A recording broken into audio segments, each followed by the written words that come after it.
Hello, guys, and welcome back to What's the Obsession. Hi, Lily Shaw. Oh, honey, I promise you, literally, and there's some other people from your neck of the woods. I'm gonna be home all week during the day, so I can do a next live stream like anytime during the day. So we're gonna find the Europe resident sweet spot, and we'll have it then. I promise. It'll be probably not tomorrow. What's tomorrow? Wednesday, but Thursday. Yeah. So think Thursday. What's your good time? And I'll put it out there to my other lovely Europeans. So Montana. Your husband's from upstate New York. Do you mind saying from where? Hi, my HD life. How you doing? Hi, Kitty Witty. How you doing? Nice to see you guys here. I'm going to go just back up here and chat. Hi, Dawn. How are you? I hope they made it back, Dawn. I know that, some people got on at 8. I was initially planning on starting then. My dad had to go in the hospital. He's got some health issues, and I didn't know that until just a little earlier this evening. He's like, okay. Utica. Okay, yeah. Utica. Actually, my dad is right near Utica right now. But Utica is about 40 minutes from here. Yeah, that's awesome. So near Just Larry, yeah? My ADHD life, you're tired? Oh, well, it is getting a little later. What's going on? You okay, my ADHD life? I just got new glasses today. Speaking of glasses, I had an eye appointment that had been set up, not due to anyone's recommendations, on my birthday, which was December 30th. And I only had 2 contacts, ones that were my eyeballs, and my glasses had broken. So it feels so nice to wear contacts that are the right prescription. I feel so relaxed. It's wonderful. Utica is not where Cornell is, DTC Prime. Hi, how are you, by the way? You are my sunshine. Hey there. Hi, Shelly's Hope. Ithaca is where Cornell is. Yeah? Oh, I am a teacher. I'm trying to exercise with my team. What do you teach? My ADHD life. I'm a teacher too. Daughter each evening. Very good. I'm a teacher. I'm trying to exercise my teacher. Daughter each evening. What are you guys doing for exercise? Oh, very good. That is wow. I was when I started a new job at a different district, doing something a little different this beginning of the school year, and I was looking into some ESL programs. I mean, my training is in special education and applied behavioral analysis, mild, moderate, if that means anything to you, and apply behavioral analysis. So I deal with a lot of behavioral problems. So but ESL is I think it's a challenging field, and it's really needed right now. So that's awesome. Hey, fellow teacher. Yeah. Utica, Ithaca. There's a lot of, up in this area, there's a lot of towns or little cities that were named after like Indian tribes or Indian words or Native American, language meaning. So there's a lot of these places that sound very similar to one another. Hey, Tru Tam, how you doing, girl? You waking up? You feeling good? Oh, man. Hey, how's it going? Oh, boy. So listen, just for a minute, I have to go grab something really quick. I need to go get some water and just settle something with my son. It's going to take me like 2 minutes. I'm going to play you just last live streams, today's debunk. And I was trying to make a video for today's debunk. Didn't get to do that though, because I had dealing, the family stuff with my dad. But I am, after I have, just like half a dozen, I'm almost there. I'm going to put a little video together. I'm going to put out all of the today's debunks like in a video. So we just have a catalog of today's debunks, much like the NK crazy behavior reference guide. Okay, so just one moment here. Let's share this quick. So happy to see all of you guys. You always make my night. So wonderful. Okay, yeah. Daily debunk. Woo. Okay. So this is again, this is the last live stream, so you recognize it. Okay, guys. Hello there. Hey, Tru Tam. Hey, Shelly's Hope. Hey, my ADHD life. I will explain why I was a little late. Sorry about that, sweetie. Thank you for asking about that, though. Hey, Aussie True Crime. How are you? Hey, Tru Tam. Isabella Sky, if you're still there, she is the bomb, isn't she? I know she is the bomb. So welcome, guys. I'm sorry I was a few minutes late. Let me get to that darn debunk. I thought it was a great spot. Sorry, y'all. I'm just deciding whether. Oh, here I was. Okay. Okay.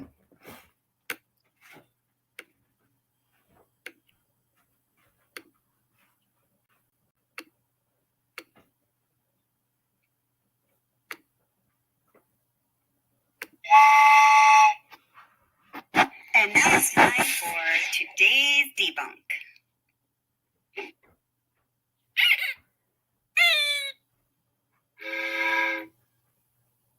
Today's debunk has to do with this guy right here, Troy McCoy, one of Chris Watt's co-workers, who was apparently at Survey 319. Claims have been made, strong assertions have been made about what Troy McCoy said in his interview with law enforcement, and these claims include asserting that Troy McCoy did not actually see Chris Watts at Survey 319, but that Troy McCoy said he just spotted his work truck. I just want you to know that that is not accurate information. Go ahead and listen to this. This is an excerpt of the Troy McCoy interview. So you get there, Chris is parked here. Yes, sir. Does it say who else was there already? Chad McNeil. Chad on location. And Melissa Parrish. Chad and Melissa are both on scene. As Cody Roberts was over at the 1029. Cody was already out of survey, but he was at the 1029 because he was going to start that pump. He said he was already out of survey, just a generic ranch or at this site. Well, no, not at this site. Survey ranch is the way we speak upon it is consistent with those 7 sites outside survey. And the 1029, if you enter the gate from the south, which I'm sure you guys did when you went out there, because that's the only entrance that they are supposed to allow us to go through. As you go up, instead of curving back to go to the 319, you continue to go straight. There's like a little riverbed right there that you cross over and go back into. That's where the pumping is. Okay. All right, so you get on scene. Chad and Melissa are already there. Yes, sir. And Chris. Yes. Anybody else? No. Okay. Do you see what Chad and Melissa are doing? They were just over there by the bypass line. Over here? Yes. Over here? Yeah, over there by the bypass line. Okay, were all 3 of them over here? Yes. I pulled up on location, all 3 of them are over here. Okay. Anything seem unusual? No. Okay, so you heard the man as he tells it to law enforcement. When he pulled up on location, all 3 of them were over there by the bypass. Okay, and that's all we need to know. And again, hey, that's just according to this dude, right? So we don't know. Okay, it's so according to him. Oops. Is he truthful? Is he, we do not know. So, yeah, that's what's up. So for tonight's Daily Debunk, again, I do not have a video, so I'm just gonna read you a little ditty. So, okay. So there is a question, I've done a couple videos talking about, some of the data on the phone. And hey, guys, just by the way, I do not claim to be a forensic data analyst or anything of the sorts. I am a special education teacher. I'm a yoga teacher, and I've had a couple of different jobs. I used to say this in my live streams. It's not a braggy thing for me. It's like, I really admire people who are truly mastered a trade or a talent or a whatever, or a vocation. I always kind of felt like, until sort of recently, that I was one of those like jack of all trades, masters of none. So please don't think I'm bragging, because I'm not. So there is much that has been said about everything on the Chris Watts phones, both of them, item 41 and 40 in Discovery. One is his personal phone. One is his work phone. We're not even going to go into that. It's not necessary. I've seen several different creators over the years. And I think that, Tam might have something to say about this. I'm going to have you come on right after this, Tam, because I want to share a couple things and just works easier in this layout, and then you're coming right up, so I can't wait. A lot of analysis has been done. People have made a lot of assertions, have developed parts of their theories based on the steps taken according to Chris Watts' phone. And yes, Shanann Watts too, but we're talking Chris right now. So, hey, Nancy, are you on? Hey, Nancy, awesome, perfect timing. So, Nance, pop it in there in the chat. Someday I'm going to get you up here and I will celebrate that day. But I'm just starting to talk about, I didn't make a video for the daily debunk, but I'm talking about the steps. So what assertions do people tend to make relying upon the step counter in CW's phone? Tell us about it, Nance. Tell us about it. Nancy is the best. She knows like so much about so much. It's just like, she's amazing. Amazing. Lots of amazing people.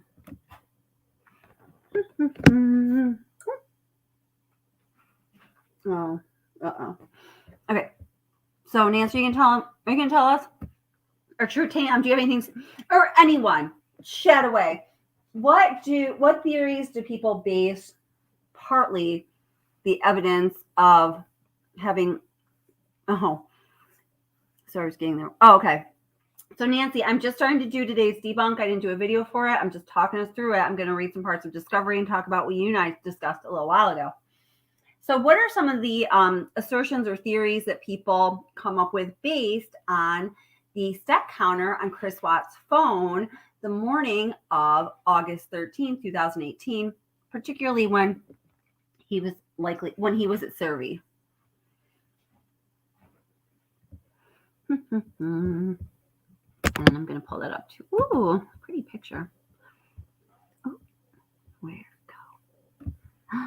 I lost my page. You know what? When I am looking through this, oh my God, when I'm looking through the Discovery and I find something I want to, I'm like, oh, okay, this is what I'm going to sort of highlight.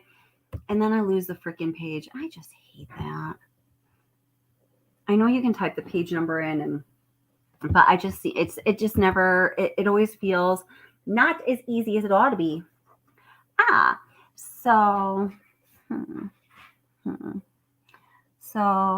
Okay. So Nancy says that his steps weren't recorded on his health app. Okay. So people tend to say, yes, I've heard that several times, that his steps weren't recorded on his health app. So like, what's up with that? Something must be funny with the evidence, or, there's another couple different ways people can go. So yeah, there's no steps. Thank you. You are my sunshine. You keep adding to that. See, this is why I like to do videos. Putting out edited videos is sort of like my it's like more my comfort zone. I like to have everything prepared and put out there and laid out nicely for you to view. Yeah. So honest to God, I mean, there's tons of things that people picked up on that I was clueless about until like 80 people hit me over the head and told me about it. I'm sure there are important things out there that I still haven't grasped or like really picked up that people are, that onto it. But ever since the first time I heard people talking about this, and it might be due to the order in which I was exposed to material in the Discovery or material about the case, I was like, well, obviously he's not going to have any steps in his health app at that time. So, well, let's refer to the Discovery as to why that is. Does anyone know why that is? I mean, if you guys are already going to get an A anyway, maybe I would talk about something different. But do you guys know why that is? I'm peeking into the Discovery here. Whoopsie.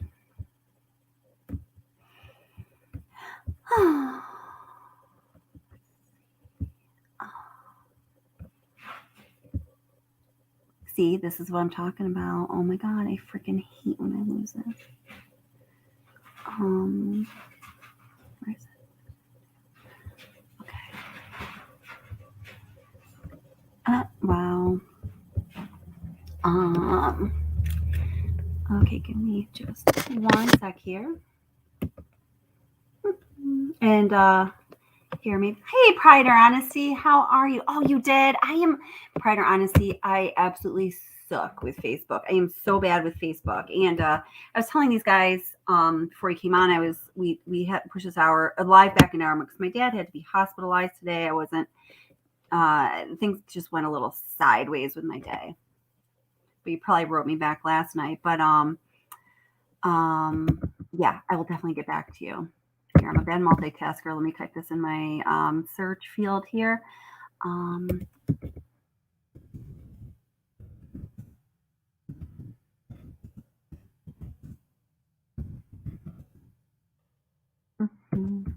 are you doing, by the way, Pride or Honesty?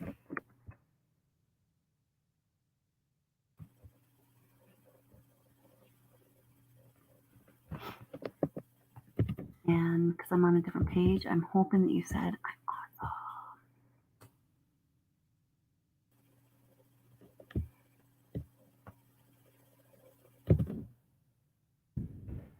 Okay.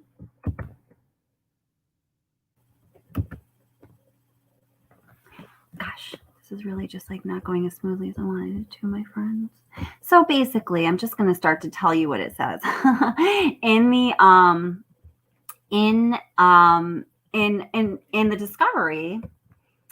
There are some pictures of the thief hatch at Survey 19, through which super amazingly, disgustingly, tragically, Chris Watts, put his girls through those 8-inch thief hatches. It just never gets easier to say, does it? It does not get easier to say.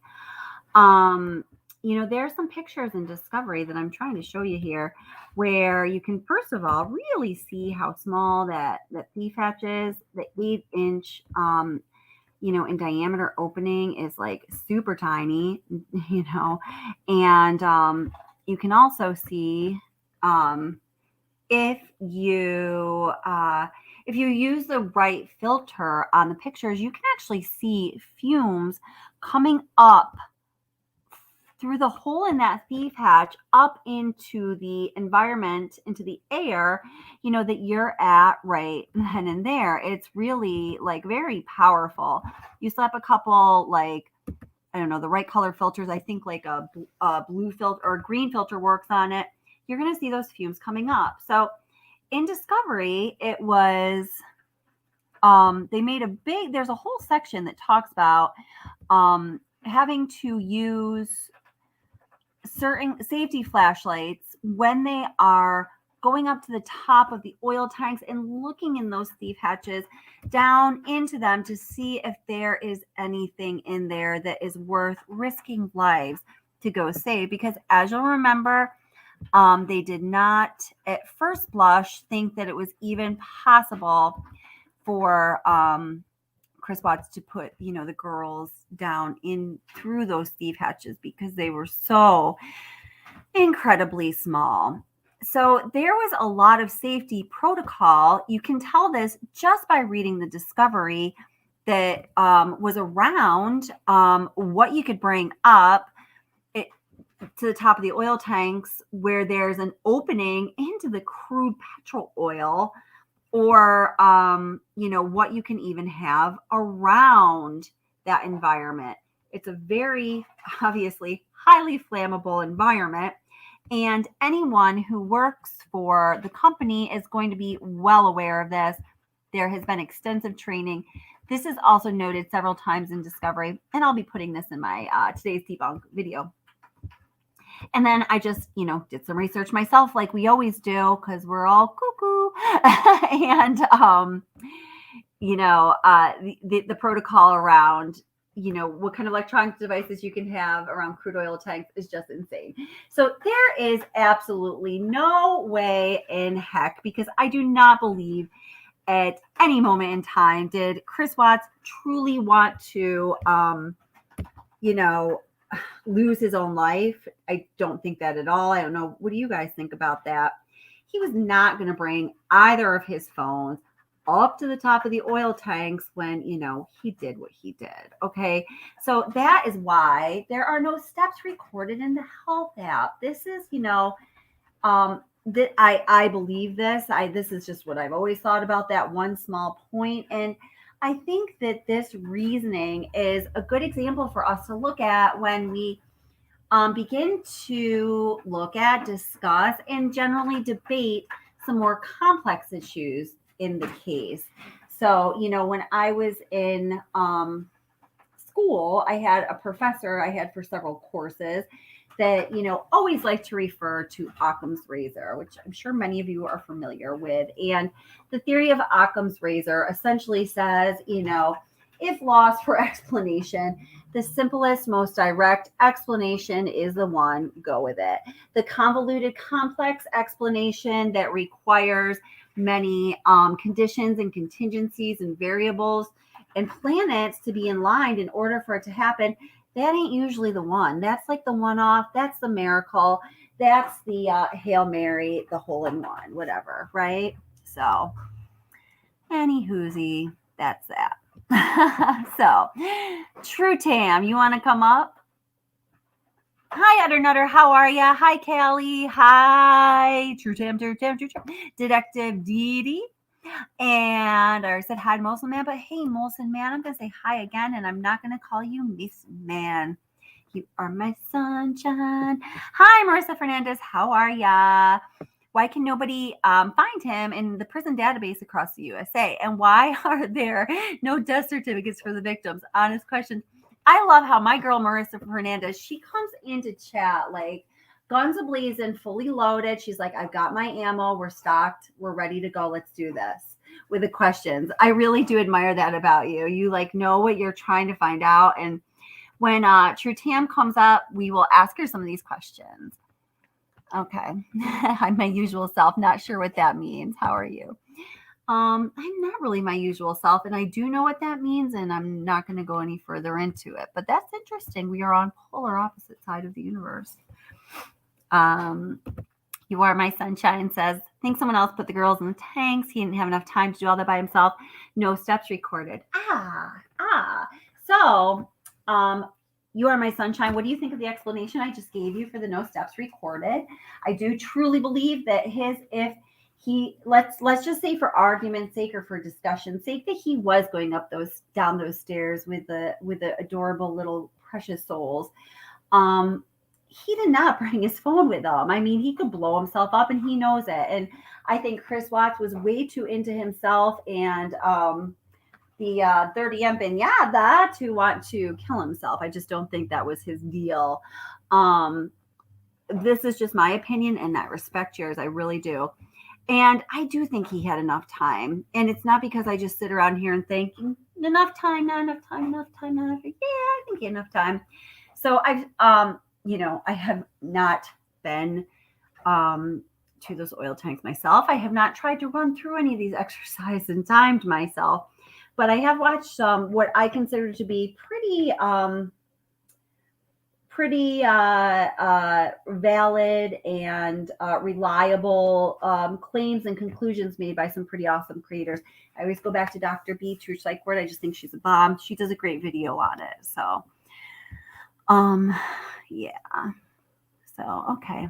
Let me, so I am going to invite you up. So I'm going to share how you're going to get up here, Tru Tam. So I asked You Are My Sunshine a question. I just want to see if she responded. Hi, Elizabeth. How are you? Simple explanation, not always what happened in crime. Yeah, well, hey, yeah, that is totally true. Okay, so I don't know if I really want to go this much into it, but so the professor that I was talking about, who taught several of my classes, he's my advisor, so I knew him pretty well. So he was, and this was in a behavioral psychology degree, and he has a theory that, interestingly enough, human behavior in its most natural state, and he defines it, and I can't, because I mean he takes like a whole course to define it, is going to work actually much like mechanics, or much like an equation, or much like something that I think from what I'm seeing in your comment here, Elizabeth would apply Occam's razor to. But I mean, I think that's a great comment. Definitely gives me something to think about. But that was a perspective he was coming from. Okay, invite, here we go.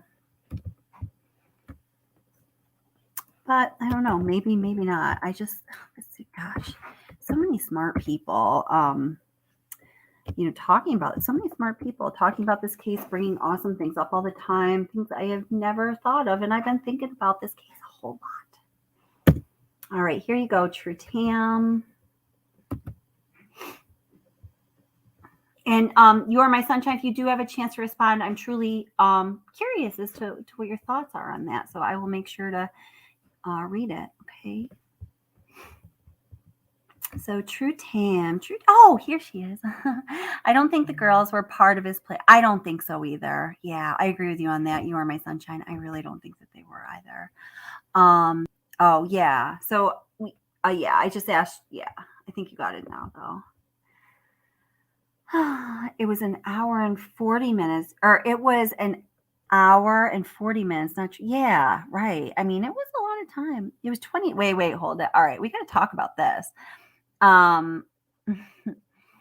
Nancy is saying it was an hour and 40 minutes, not 28.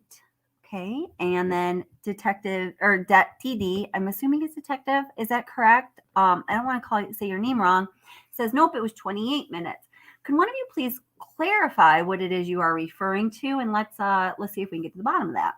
So that's a big discrepancy between an hour and 40 minutes or 28 minutes. So we are talking about, is this the time that he was at Servy? So, okay, let's see. You Are My Sunshine says, Detective DD, he was part of the planning for Shanann. He is in prison for the charges I don't believe he committed. Yeah. Oh, wow. Nancy's staying strong. This is why I love my girl, Nancy Ann. Holding strong with, I think the girls were part of his plan. She does think that. I talked to Nancy about most things. We don't agree on all things, which is so weird because I always, think her perspective and the information she has on things is like freaking amazing. But still, it's amazing. It's so crazy what your own brain does with information, guys. Like, we could have and be relying upon the exact freaking same information because we are pretty in line with saying, yeah, that's good information, that's not. But our individual brains take that same information and go, woohoo, two different directions with it, or at least not in the same direction exactly. You know what I'm saying? Yeah, Nancy. So Nancy says an hour and 40 minutes. That's how long he had at Servy alone. I agree with that. But Detective DD does not. So he or she, I'm so sorry. I'm like, Detective, no, DD, he, she. I'm sorry about that. I don't mean to butcher your name. How do you get 28 minutes? I think I've heard that before. I just can't recall. Molson man, walking over to Tammy's corner. We're playing dodgeball now. Just kidding. Okay, so Nancy and Tru Tam, are you here? Because I invited you up, and I'm wondering where you're at. I know I'm talking a lot, aren't I? He arrived at 6:53, and what time did Chad and Melissa get there? Like 8:30, 8:30 something. Hour and 40 minutes. Yeah. Oh, so now Nancy's thanking Molson man. So it looks like, guys, Nancy's recruiting people on her team. Oh, you guys kill me. It's so funny. Ah. Oh, DCT Prime with her exact way of exactness. An hour and 37 minutes until Melissa and Chad arrived at 8:30. That's right, DTC. I was going to say that, but I didn't want to be that one who was like, yeah, I got 3 minutes. But I'm glad you did, because I think that of you. You're always very precise and accurate, and I really like that. Okay. So, we hear from Dee Dee on the other side of the dodgeball court. Ooh. Wait, hold it. Okay. Thought I erased it. Okay. He didn't get out of his truck until 7, and Chad and Melissa were there at 7:28. Oh man, I gotta look this up now. Wait a minute. Hold it, Nancy. Hold it. Okay, let's think about this. So, what I do know is, because I've been looking into the information that Troy McCoy asserted a whole lot. Troy McCoy said, this is the timeline I am familiar with. Troy McCoy says that he took a call from Chris Watts at 7:40, and he knows that because he pulled over and he had the call with Chris while he was pulled over, because Troy McCoy would never break a geotab rule, sign of the cross. And then I know that the detective says, well, hey, how long would it take you to get to Survey from that location? Because he specifies the intersection that he was located at 7:40 when he took the call. And then he goes on to explain. And then Troy McCoy says that he got there about 40 minutes later, and they agree that it's around 8:30. So listen, guys, okay, it can't be an hour and 40 or 37 minutes and 3 seconds. If we are saying that we are using the Troy McCoy timeline, that he gets there at 8:30 and he sees Melissa, Chad, and Chris Watts standing in a certain location already there, So let's see, Molson, man. Wasn't he texting Troy during that time? And this is at Detective DD. I thought he was. Would you like to reply? I will pin it. Troy got there at 8:53. See, there's my girl.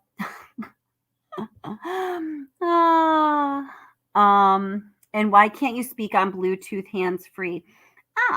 That's a good question, Kelly, and there's some answers to that.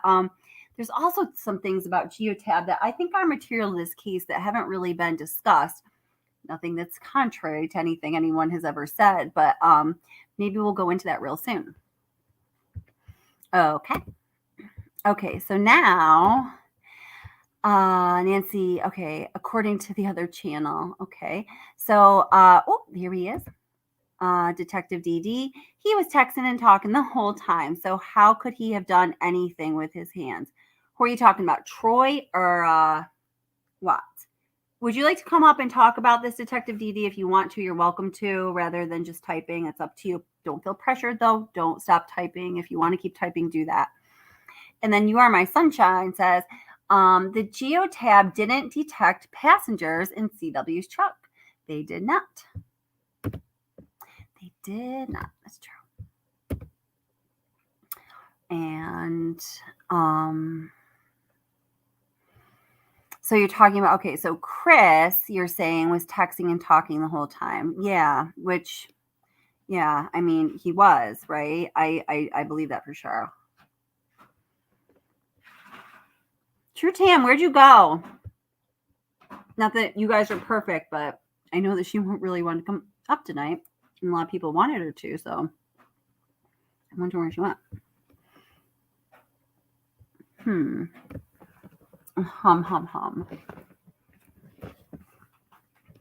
Let me see something real quick here, since I got this discovery open.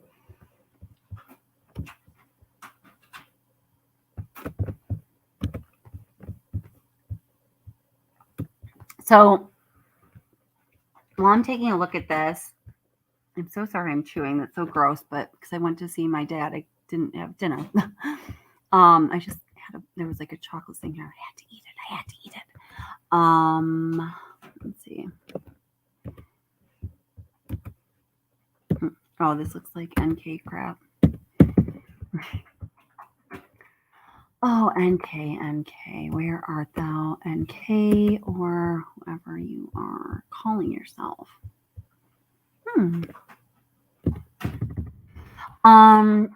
So I lost my question. I totally forgot it. It's gone. I'm gonna let it go.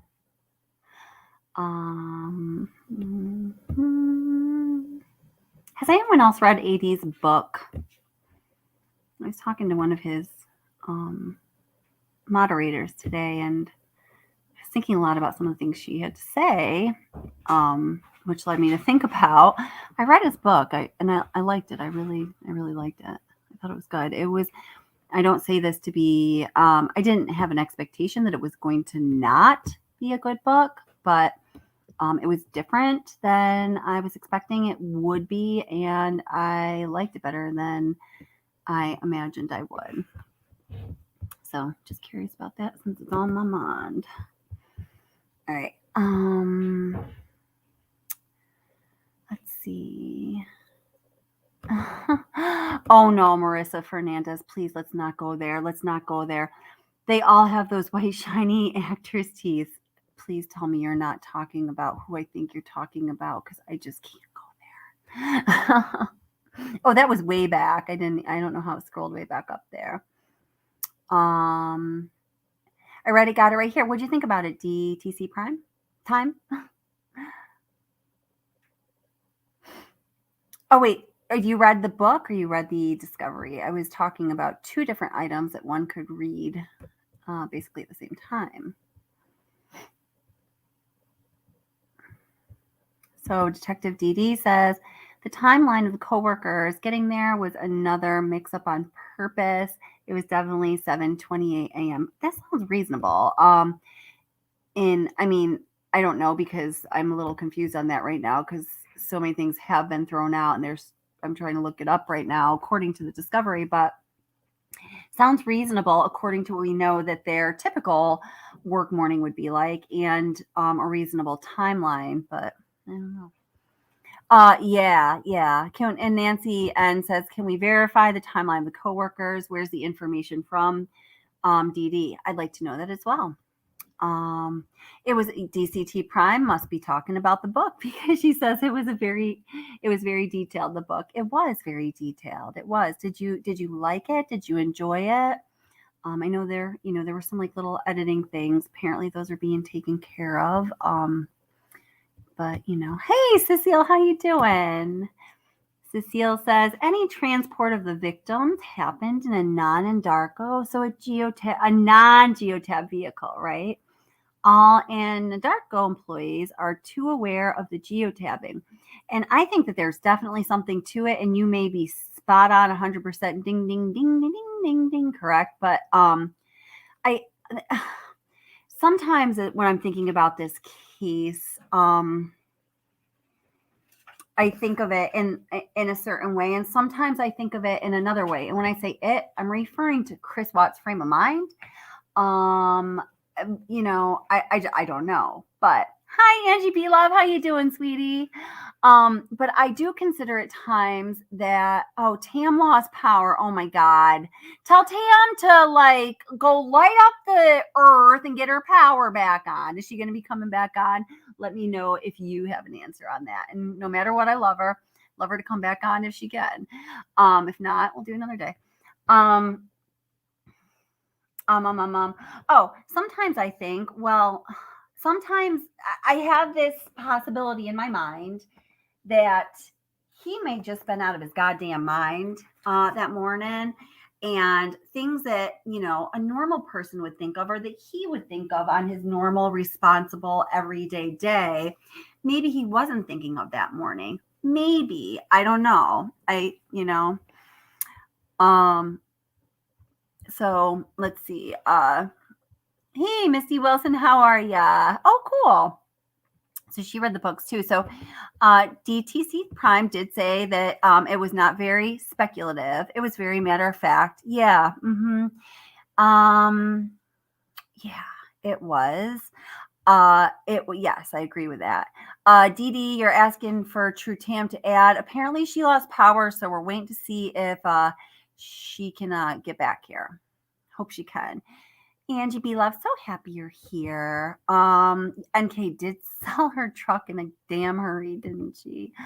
And continuing to talk about Shadow Man, Armchair Detectives, or Alan's book, she says he didn't really go into his theories, just basically painted the facts. I think that's right. I think that's right. Now, when I read this book, I just thought that I thought it was pretty comprehensive in the manner that you're talking about DTC prime time.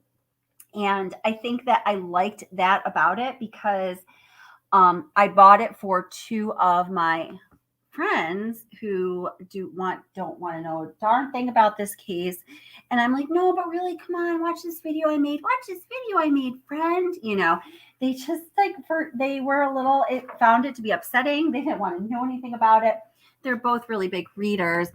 And we have, in the past many times had little, we make our own little book clubs here, there, and everywhere. So I made it a book club and they read it and they really liked it. So I think for, someone like them who was my target audience at the time, it was perfect. I see what you're saying though.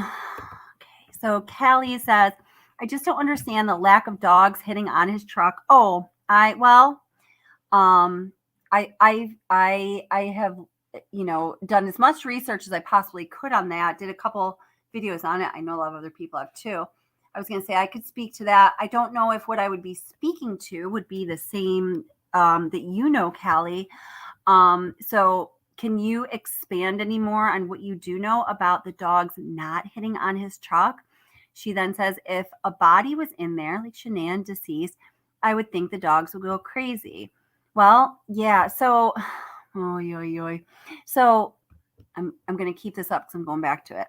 Misty Wilson says, I read AD's book. I've read five books on the case. What other books did you read, Misty? I'm interested in knowing that. Is it true crime rocket sciences books?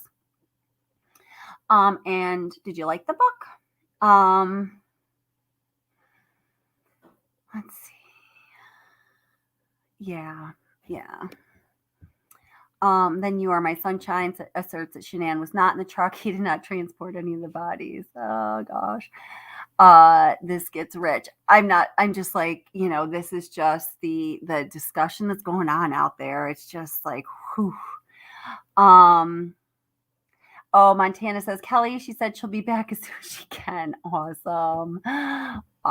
Maybe she took her phone up the steps while she was, I don't know. I can't even make a funny joke out of that. Anyway, pretend I never said that. Misty Wilson says, I also read essays on the case, which one of them is book length. So I counted that. That's good. We're going to count that. You get 5 books to your name. Oh, Molson Man says, I can't see the shadows and I've tried like hell to see them. I got nothing. I see the shadows. I'd be happy to show you my my footage of it. Oh, it might be on my computer. Well, yeah.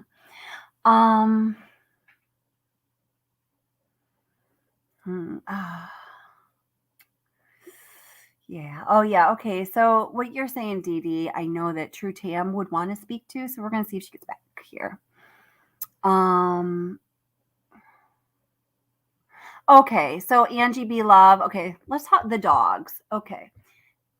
Please chat for a moment. I just want to find something really quick.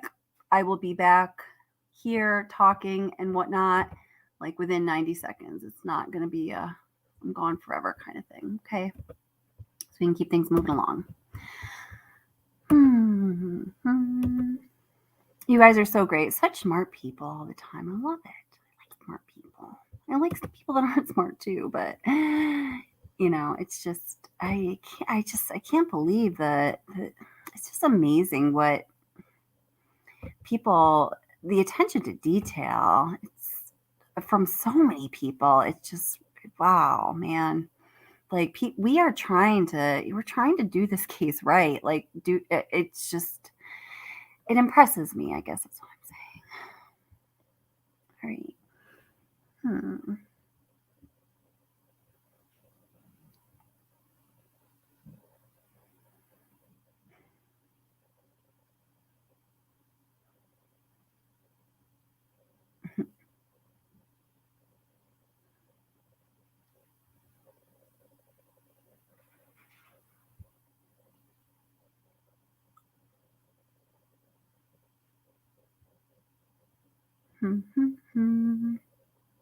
Sorry, I'm reading. I am such a bad multitasker.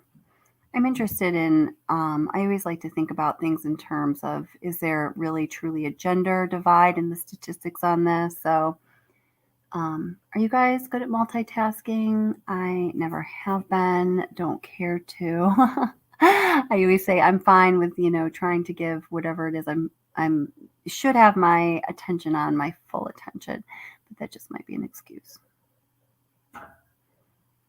Okay.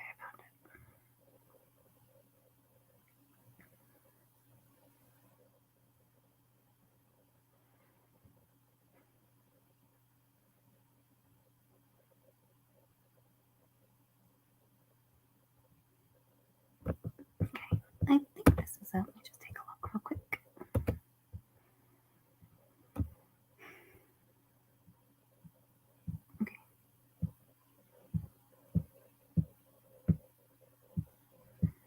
Okay.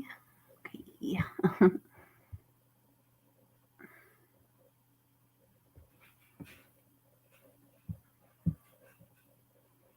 I'm just going to play a little excerpt of a video I put out a long time ago.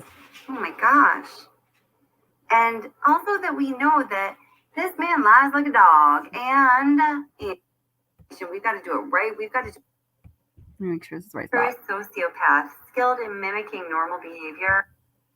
All right, hey, I'm just going to play this little gem for you. Serious relationship with a person who lies, just about as much as he does. The things he told law enforcement I get so do not irritated make with sense. people The things she told when I law make these enforcement videos. do not make sense. There's so many things that came up in discovery, whether the investigation This is was from complete or June not. 26th. The things don't make sense. June 26th. Given all of those factors put together, why did law enforcement not say, okay, listen, man, we've got to do this investigation. We've got to do it right. We've got to do it all the way. This is how we're going to be very organized. This is how we're going to do it. These are our goals. This is our manpower. We need to serve justice for this family. Look at the pictures of the Watts family throughout this video. Look at the smiles, the joy you can see and feel from Shanann, Bella, and Cece. Look at the pictures and the home videos of the girls with Chris.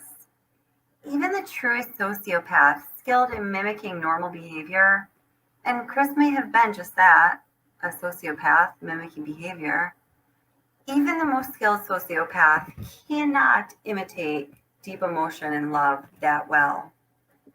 For all of these This is my reasons, opinion. It only makes sense that law enforcement would want a full and complete investigation. Yes, they were, Kelly. That would collect all evidence that could be analyzed in order to determine what happened and why it happened.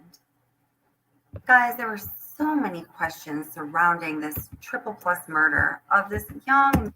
But really, just quick, that point there, guys, this is, there's murders that unfortunately happen all the time. A homicide, like a triple homicide and of a pregnant woman and 2 little kids, that doesn't happen, as often as others. But I mean, look at these freaking precious souls.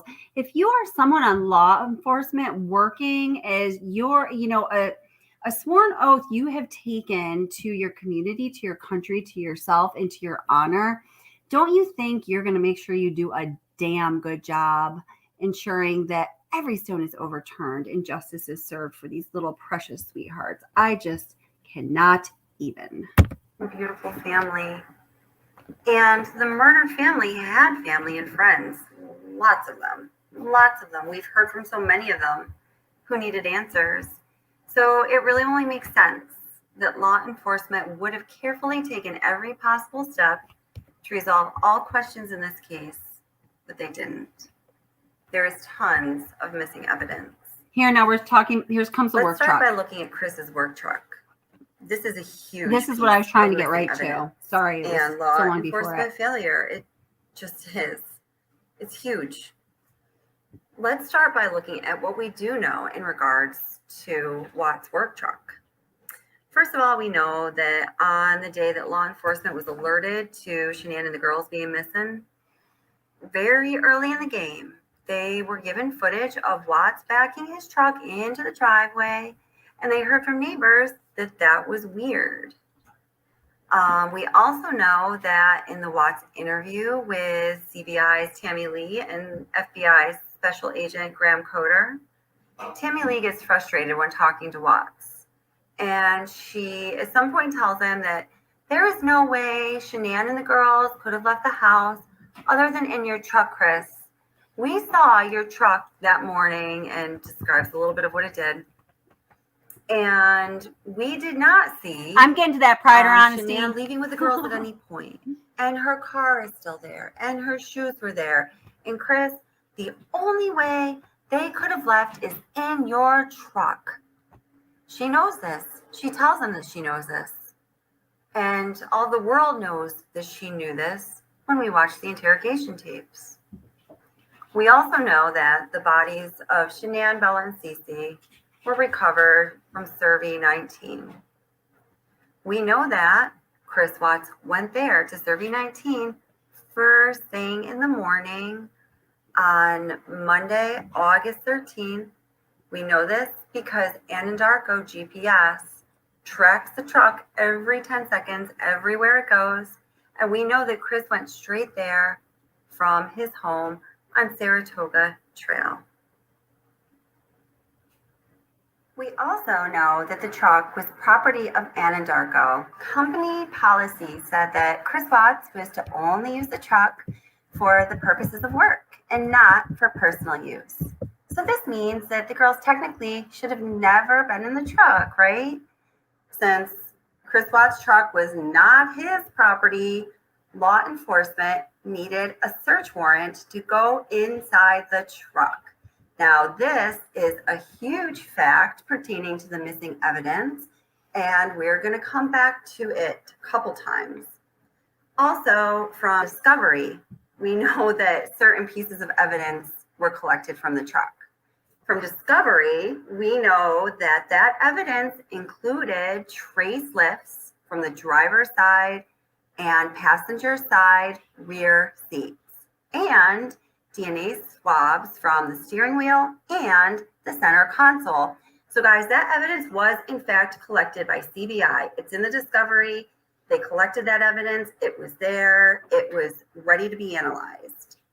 And the significance of that evidence to this case is apparent, right? Like, good, they collected that evidence. They should have been analyzed. No brainer. So this is where things get weird. We know that the trace lifts and the DNA swabs from the steering wheel and the center console were refused evidence items according to CBI. So this means that someone from CBI needed to consciously and deliberately make the decision to refuse evidence from inside Chris Watts' work truck. Okay? After all that we had talked about with Tammy Lee pointing out that they must have left in the truck and the footage of the truck, still, someone from CBI deliberately and consciously made the decision to refuse that evidence. Assuming, CBI doesn't outsource workers per diem that know nothing about the case, who in their right mind, a trained investigator from CBI, would have refused that evidence? It makes no sense. This is huge. This is a huge piece of missing evidence. If the girls were in the truck that morning, it would have been apparent from the evidence that was collected, the trace evidence samples and the DNA samples, but that evidence was refused. Okay? So it should be noted that Dave Baumhover did request that evidence at some point, and to me, from the discovery, it's not clear if the Frederick Police Department ever received and analyzed that evidence. Did they have the capacity to? CBI can do more with their lab than a local police department. And FBI can do more with their labs in Quantico than can CBI or a local police department. If any of you know the answer to that, that would be great. Please let me know in the comments, okay? This evidence from the truck would have been really, really helpful, okay? So, what's happened as a result is that people are claiming, oh, the girls weren't in the truck. There wasn't any evidence found that the girls were in the truck. Well, that's not exactly true. So no conclusion was made. It's not that a conclusion was made stating that the girls were not in the truck.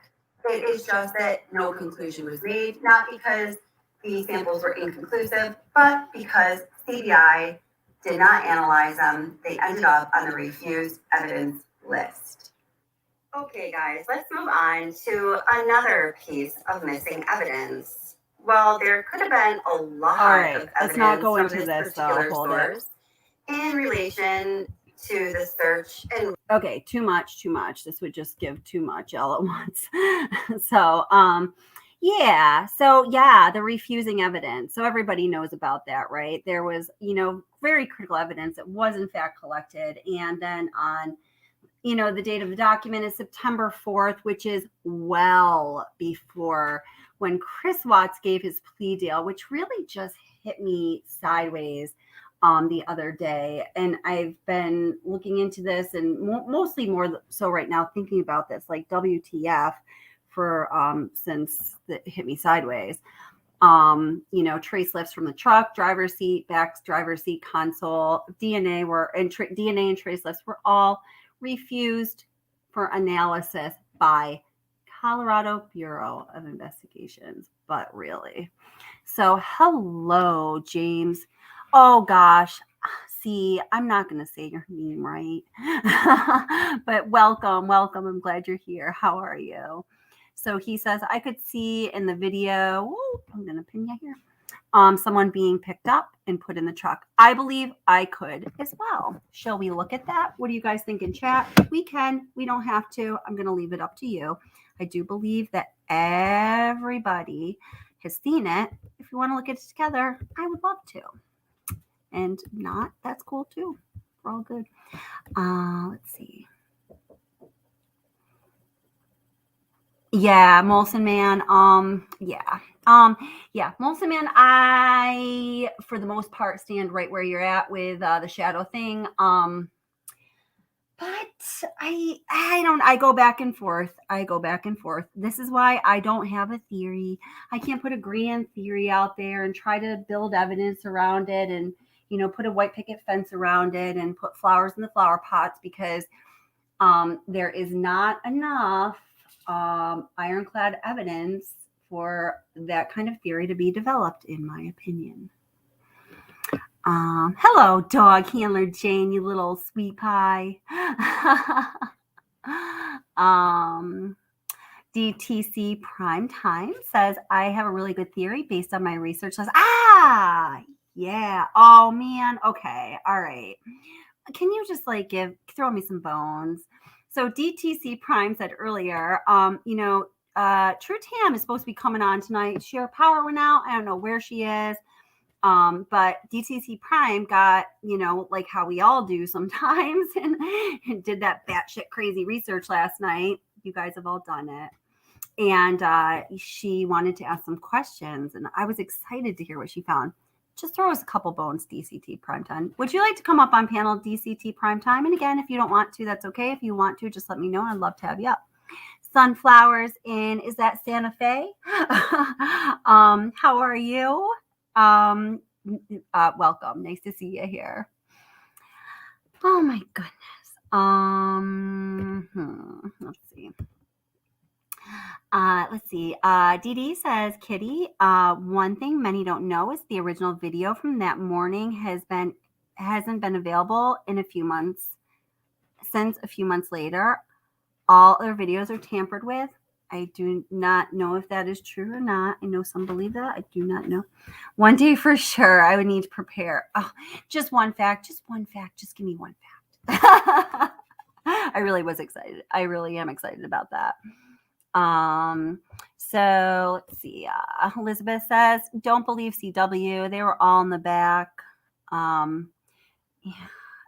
Oh, great. Yeah, that would be great. Yeah, definitely send me an email. I think you have it, but I'm gonna put it here anyway in case anyone would like it.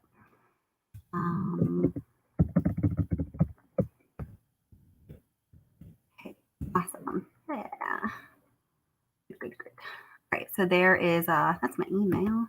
Anyone can email me for whatever reason they would like to. Okay, so Marissa Fernandez says, I think the only corrupt one was Rourke. I like Dave Baumhover and Tammy Lee. She was good, but not Rourke. People feel Tammy Lee is like a polarizing woman, isn't she? People feel very strongly about her. Okay, this is how I feel about her. To listen to her is agitating to me. I posted one video on my channel recently. It's like NK.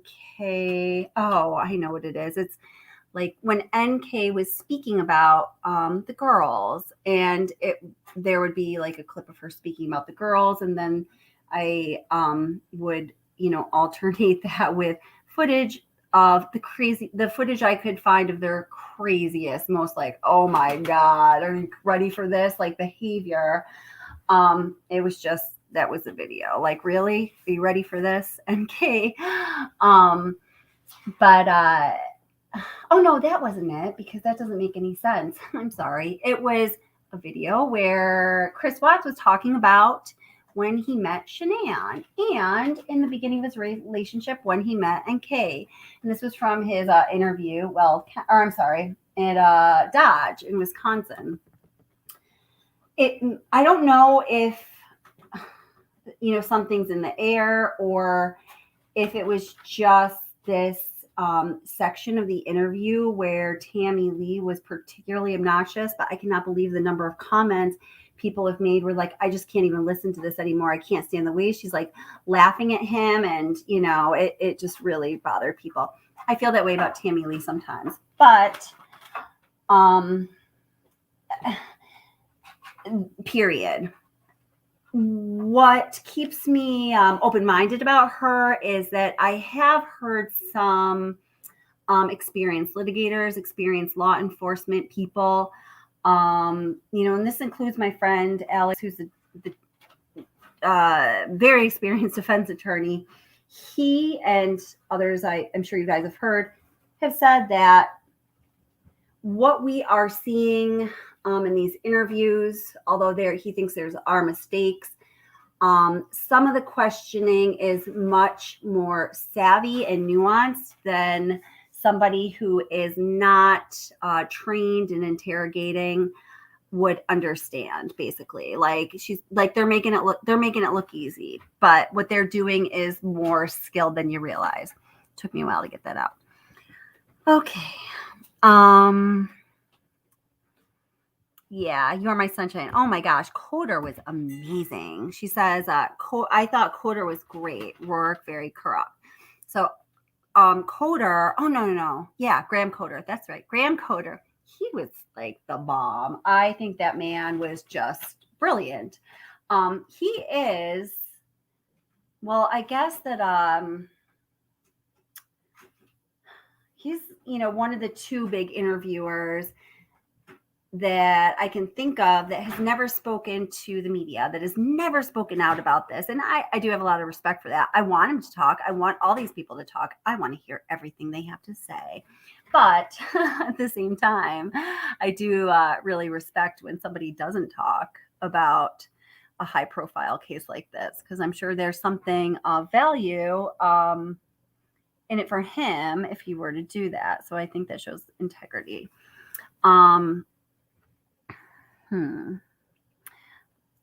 Yeah, Graham Coder is very sharp. Oh gosh. Okay, I'm gonna bite. So Dee Dee says Coder was great. Kobach was the one that initially interviewed NK, and I didn't think he was so great, but I don't believe he's talked on the case either. I got to get rid of Jane. Bye, Jane. It was really nice seeing you. We all send you our best, and bye, Jane. Okay. Okay, so Dee Dee says, how many here know that Shanann and NK knew each other way before Chris came into the picture? I heard about this from Tru Tam. So Dee Dee, you want to fill us in since Tru Tam apparently has not regained power? Bye, Jay. I'm saying bye, Jay. That's so funny. And let's see, Pride or Honesty. Always love reading his comments. I like Tammy Lee personally, and because I got it. And because she's the LE that cares. Yeah, I feel that. But for this case, she's got tunnel vision about getting the credit and furthering her career. And now his confession is questionable. You really, I don't know. I just don't know. Because I mean, I think an equally good case could be made for or against that. But in my opinion, the fact of the matter is, since we fortunately or unfortunately cannot get inside of her Tammy Lee mind, we'll never know the intention, you know? So Dee Dee did answer the question.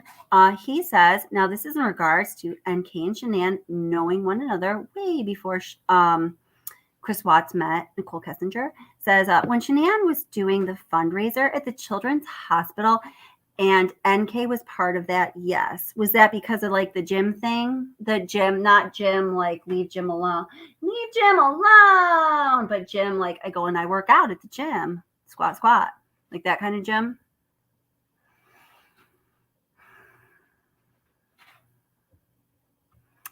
Let's see.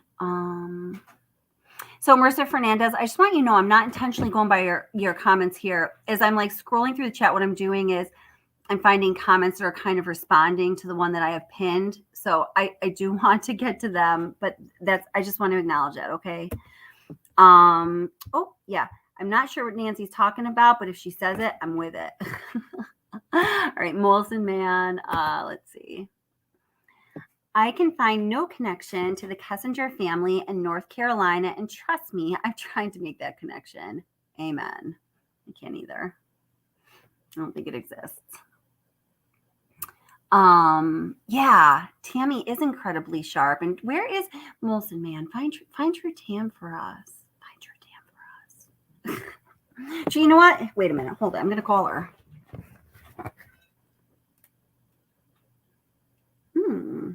Oh, yeah. Yeah, no, I won't. I won't read out loud. Can't wait to read it though. Let's see if I can get a hold of her. Yeah. Oh, yeah. And Catherine, I just want to acknowledge that you are here in a different like venue. Thank you so much. I appreciate that. And I want to talk to you actually after this. We can get together. Okay. Yeah. So I promised her I promised someone I get back to him yesterday, but then like, shit hit the fan, as they say, having nothing to do with this. All right. Where's my girl? Here we are. Speaker her.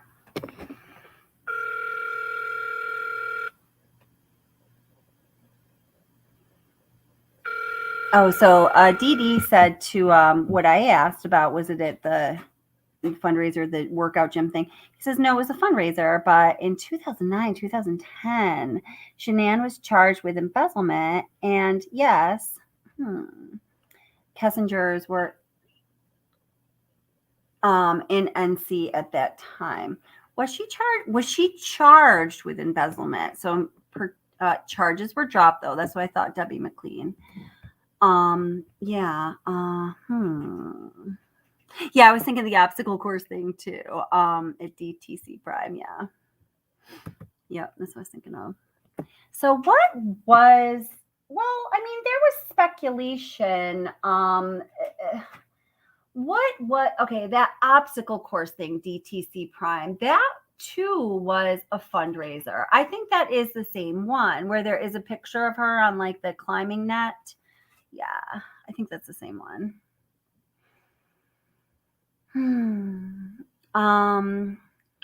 Yeah. Yeah, I think you guys would have a good brain picking session. Olsen man and DD.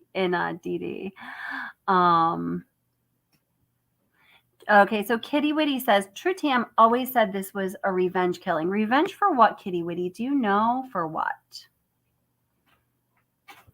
Nancy Ann always coming in with the awesome point, but did they really actually meet at the fundraiser? I'm sure there were thousands of people there.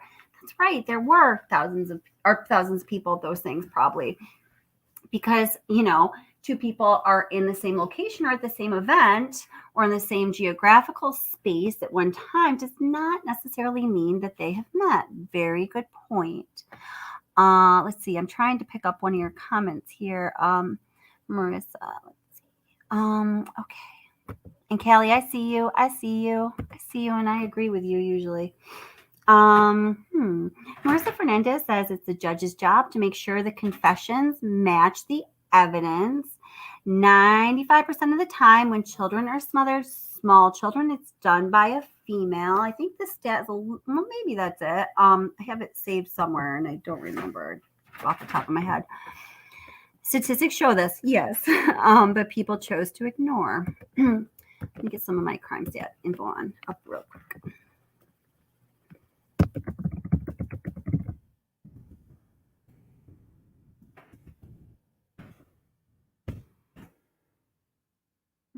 Ow. I just hurt myself. Okay.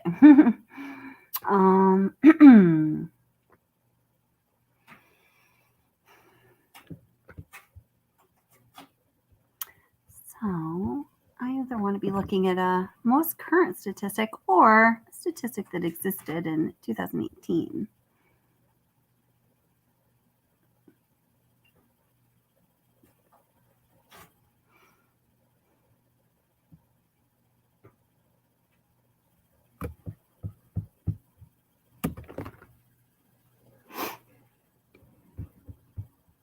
Very interesting stuff. Jeez. Oh goodness. How?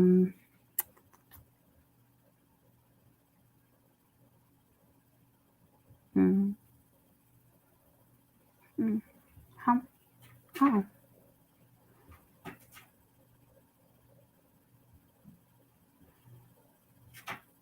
Oh, that wasn't what I was looking for.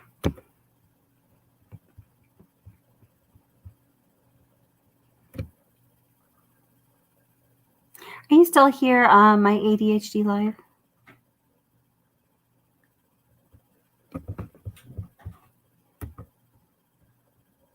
See? Oh, that's right. Okay. Oh my goodness.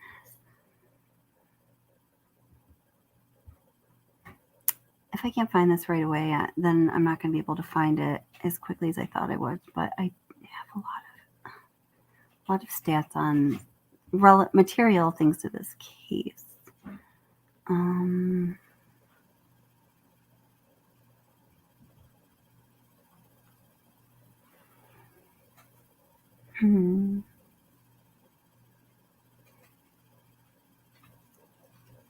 Huh. Wow. Oh gosh. So I remember something. I don't even know if I want to put this out there. I'm gonna though. You guys can handle it. You're adults. So I need to say, I need to put out a disclaimer. In saying this, I'm not trying to make a kind of passive aggressive implication or connection here. Don't like passive aggressive. Before being passive aggressive, I'd just be aggressive and just say what I meant. This is just something that when I was researching crime statistics and the gender roles and the gender statistics and probabilities or percentiles of, I came across this again and again. A very common connection that is made between non-accidental suffocating of young children is often connected to Munchausen's by proxy. This is a common connection that is made in medical research, journal literature. It's just something.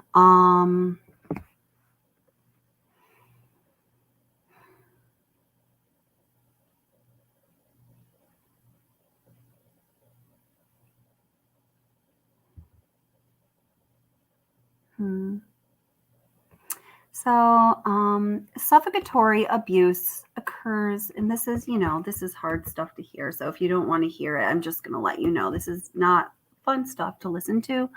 Suffocatory abuse occurs when a parent or caregiver intentionally suffocates a child with their hand or an object such as a cloth, a blanket, a pillow, or plastic wrap. Suffocatory abuse is highly lethal. Approximately 33% of children will die at the hands of their abuser with intentional suffocatory abuse.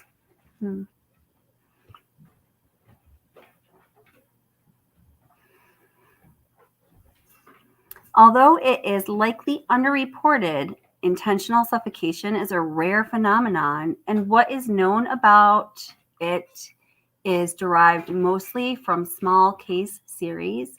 As a result, accurate victim or abuser demographics are difficult to define. So this medical journal article was one that I had noted to myself, and I did this research almost probably like a year ago, as being one of the most reliable, by kind of like research methods. Okay.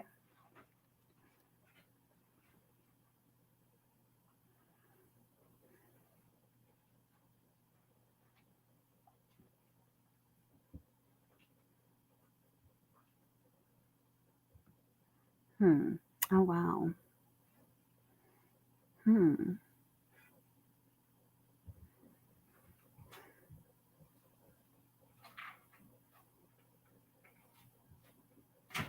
Wow. Sorry. Wow. Okay. Well, I'm just going to read you. I said, so there's a table and it says clues to suffocatory abuse. Now this is reoccurring suffocatory abuse. So I don't know if that would necessarily hold true here. So I'm not going to read that. Abuse by suffocation is not usually an isolated incident. Children who survive suffocatory abuse are often present in the hospital repeatedly for unexplained events. In such cases, initial diagnosis may be that of an ALTE.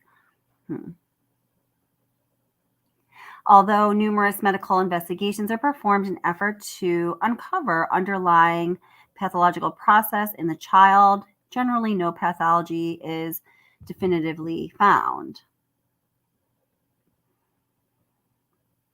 In cases where physicians have information that leads them to suspect the possibility of child abuse as the possible cause, the safety of the patient and other children is a primary concern, of course.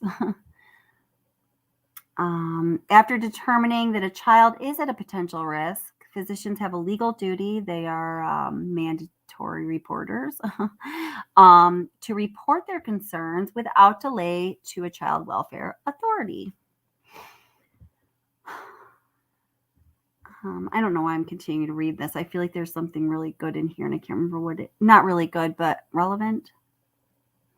Ooh, okay. This is interesting.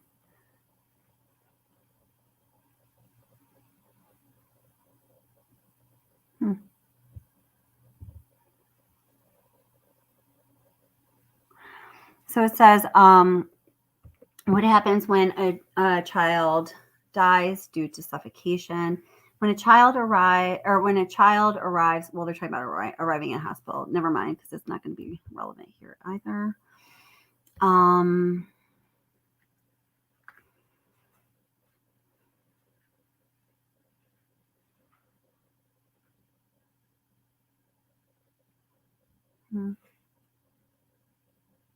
Suffocation rarely leaves any physical signs, making it impossible to differentiate from a situation like SIDS with infant deaths on clinical grounds alone. Because the diagnosis,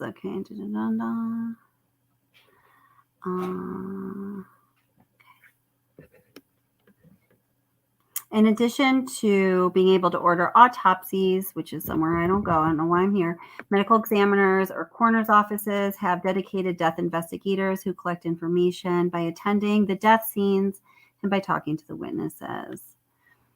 And or child welfare authorities. In addition, many jurisdictions have multidisciplinary child death review teams.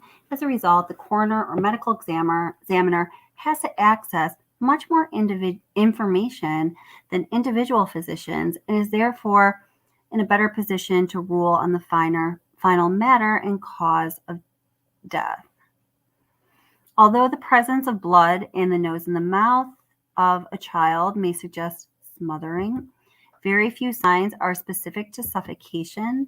Investigations such as postmortem skeletal surveys, toxicology screens, and careful attention to neurological and ophthalmological examinations at an autopsy are critical in determining whether death is due to smothering or suffocation. Positive findings, however, would likely be due to the mechanisms of injury other than the suffocation alone. For these reasons, the death investigation is crucial in unexpected deaths of children.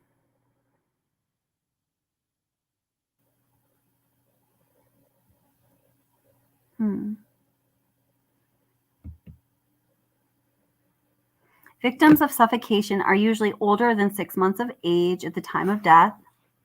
They often have a history of previous apneas or unexplained disorder and have a family history of unexplained child or infant disorders.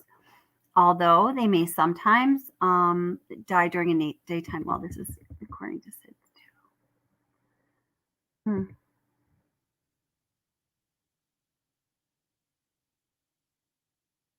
Okay, I'm going to be over this now, but there's a couple other things in here. I think it's embedded in the references. I'm going to have to look at this after the live stream because I don't want to keep reading you all that stuff. So, okay, here, I'm back from the rabbit hole. All right. Give me so much chat.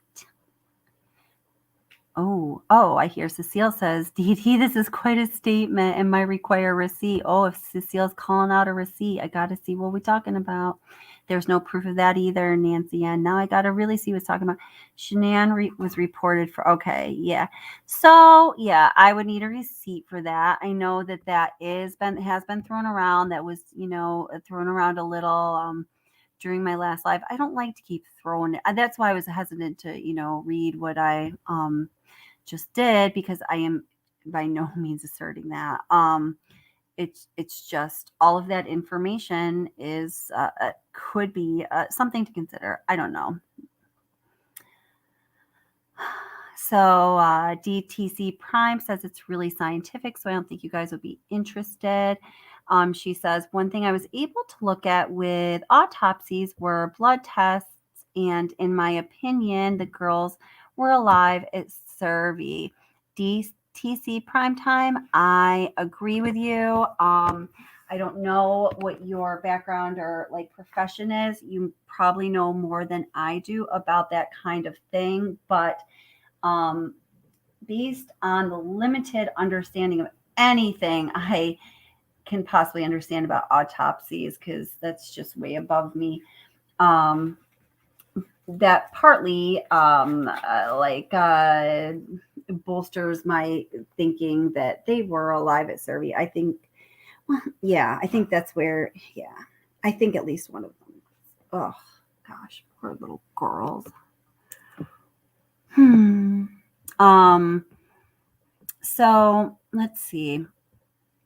Well, Nancy is saying that Dee Dee is saying something that wasn't true. So, let's see. So what does Dee Dee have to say to that? He says, there absolutely is, I guess, proof of whatever. The mandated friend was interviewed and confirmed everything. The mandated friend. You mean a mandated reporter?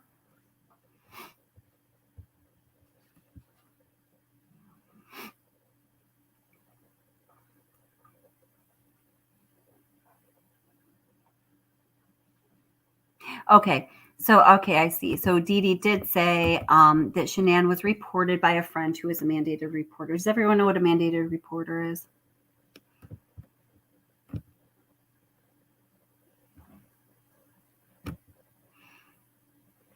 Oh. Oh, gosh. I'm just like, I'm like gasping like that because I'm just thinking, oh, this can get so ugly. Not because of you guys, just thinking of these terrible things happening to these babies. Kitty Witty says, does Chris say CW smashed JC's head into the wall? Does she say that? Or I don't think he says it. Does she say that? Was that when her mandated friend reported her? Oh, maybe. I don't know. Maybe these might be some of the things I just don't know about. Nancy wants to know the friend's name. That's legit. So if we're, citing a friend, what's the name? Who is the friend? Who is the friend? Oh, I'm sorry. That's what I was trying to ask earlier. Detective Dee Dee. And is it Detective Dee Dee? That I wasn't sure if I was saying your name right and I didn't know he or she. I'm sorry. So guys, Detective Dee Dee is a she. So let's make sure that we get that. We try to get that right. I'm sorry. I'm sorry. It's impossible to tell.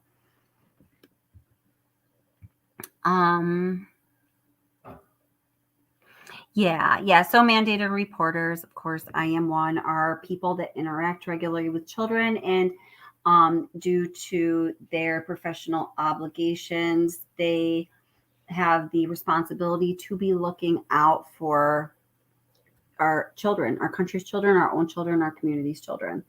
So anybody in such a position, as DTC Primetime says, can you make your name not so tongue twisty, please? Teachers, police officers, medical professionals, mandated reporters. If you have even the smallest suspicion of abuse, you are by law obligated to report it by penalty of court if you do not. And the penalties are severe. How people, they're serious, because I have to go through this training every year. Social workers, therapists, yes. You smashed that one, yes. Seeking Serenity, hello. How are you? Interesting. So Seeking Serenity said, wait, hold, I got to go back. Okay, so Debbie is doubting all of this banter, and I'm just not placing it. I may be doubting it too. I don't. Let's see what people have to say. I see you, Debbie, though. I see you. Okay, so Sunflowers and Santa Fe. I heard SW grabbed Cece by the neck and shoved her into the wall. Yikes. Terribleness. And so then Didi. Didi. Hello, Didi. How are you, my darling? I guess you could say that to man or woman. Jenna, yeah. So Jenna, who Shanann and Chris lived with while waiting on the house to get built. Yeah. So Shanann babysat for this person, Jenna, and her husband while she was in North Carolina. Jenna and her husband moved out to Colorado. Shanann and Chris then moved out to Colorado, and they were living in their basement while they were waiting for their house to get built. From my understanding, there was an abrupt end to their friendship, and Jenna nor her husband will speak about what happened, and I give them a lot of credit for them. I think that means good things. Good for them. That's awesome, but it was pretty curious. I've said many times before that, Shanann was a person. She had strengths and weaknesses, good qualities and bad, like we all do. She, proven by those around her, really attracts people to her. She has some amazing friends, and that is her. She owns it. No one can take that away from her. What exists at the same time is there are a lot of curious endings to relationships in her past, and doesn't mean she's a terrible person, but it's something. Why is that? So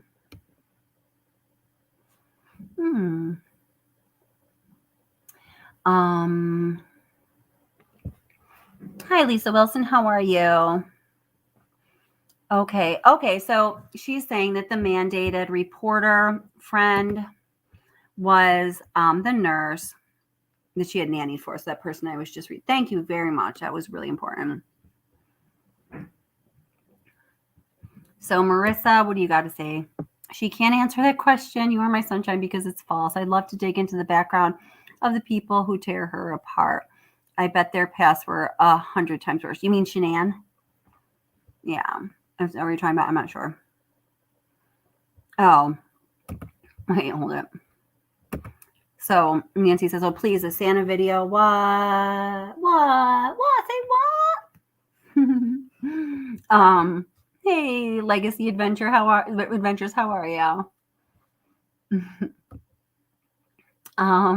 Let's see. The Santa video is public, and a lot of people said there were surprises. They were surprised she wasn't reported to CPS. I think that in the Santa video,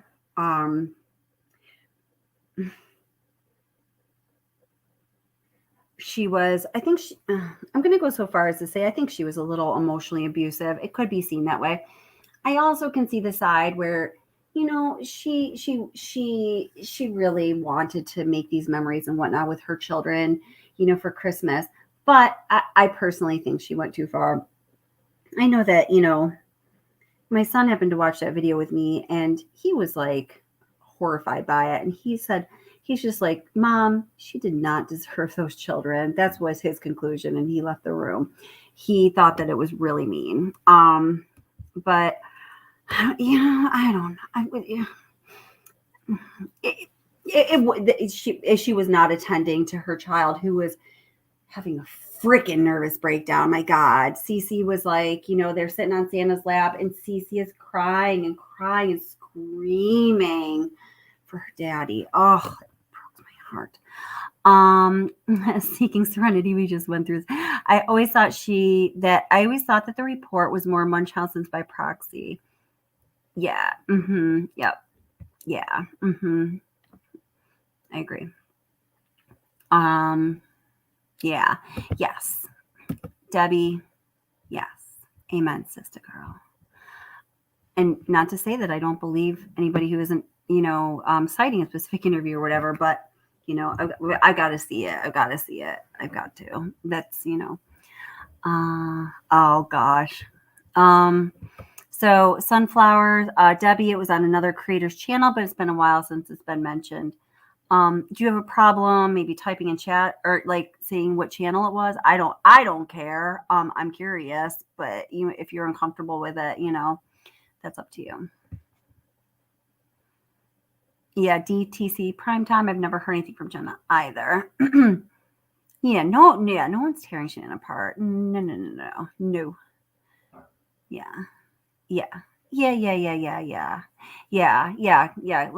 Let's just, you know, I mean, guys, there's so much to freaking disagree about on this case. It's insane. So, you know, we're not, like I said, like someone like Nancy and I, when we look at a set of facts or a situation or something that people are debating, I feel as though we generally almost always are going to agree.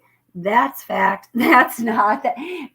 Even say if we agreed on those things 100% of the time, you know, her brain and her experiences and her beliefs and my brain, my experiences and my beliefs, take those exact same set of facts and go different directions with it or not in the same direction. It's just what happens. We're human. This is what we do. This is what happens. There's no need to like fight nasty about it. Right. So we don't do that. Well, we do because we're human, but let's remind each other. Yeah, so Debbie says, yeah, but they aren't facts, only gossip. Facts are something you have evidence of. Amen. That is great. That's true. So let's make this fact-based the best we can here, okay? Yeah. So Nancy, and so who are you referring to here, Nancy? And is it Marissa or Dee Dee? Yeah, one. Yeah.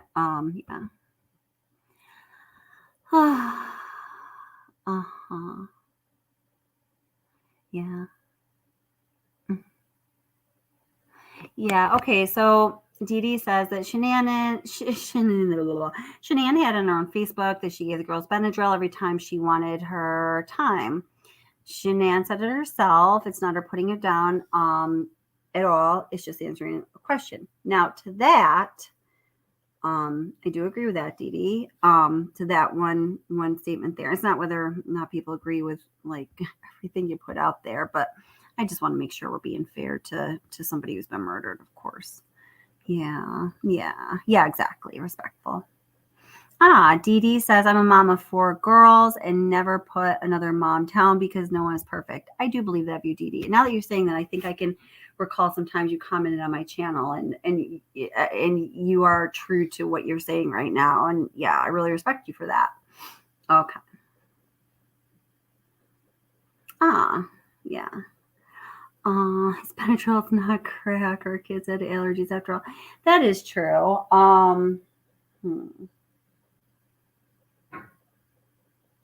So I'm just going to show you a couple things, okay? Just like to maybe to settle some of this, if you're good with that. All right. So,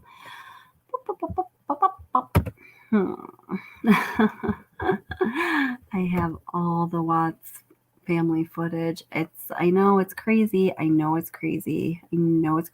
was just collecting it before I had a channel, not knowing exactly what I was going to do with it. I like kind of like artistic things, and so I got a lot of pictures, a lot of video. Oh goodness, I don't even know what to show you. Okay. So regarding like the medication or something, I know the one to show you for that. Let's find it.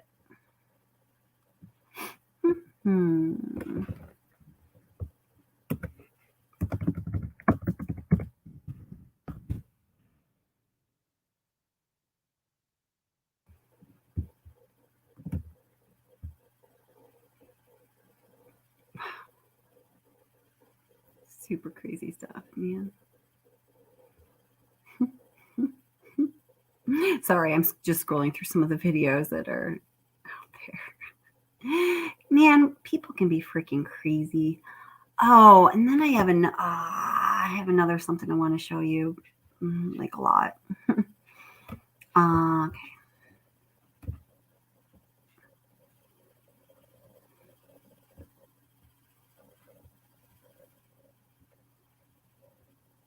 Okay, we have to put in Christmas, but yeah.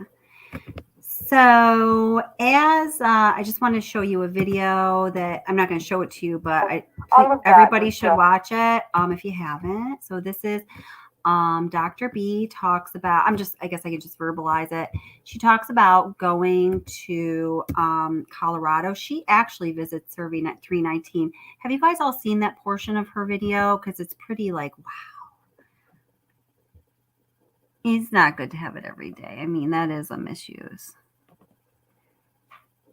Yes. TC. Primetime. Marissa. And I don't know. And Marissa, it certainly doesn't have anything to do with the case. Let's move on. I like that, girl. Beautiful. So what I'm saying is people here. Yeah. Right. Yeah. Yeah. So yeah, we will move on from that. Yeah. Let's move on from that.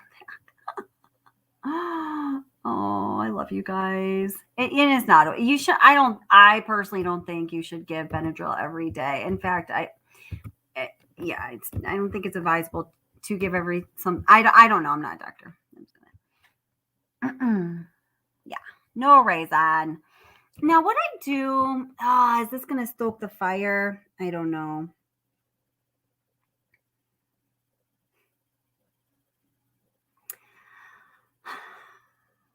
Okay, whatever. I just have the impulse to put it out there. Not the impulse. I have the mind to put that to share this with you. So I'm going to. There. That's that.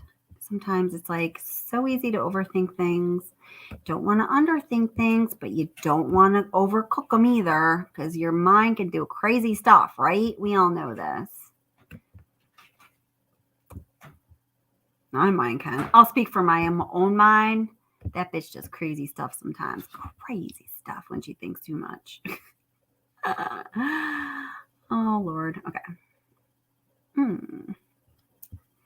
Oh, my gosh. So many juicy things. As I'm just scrolling through this, I want to share everything with you guys. All right.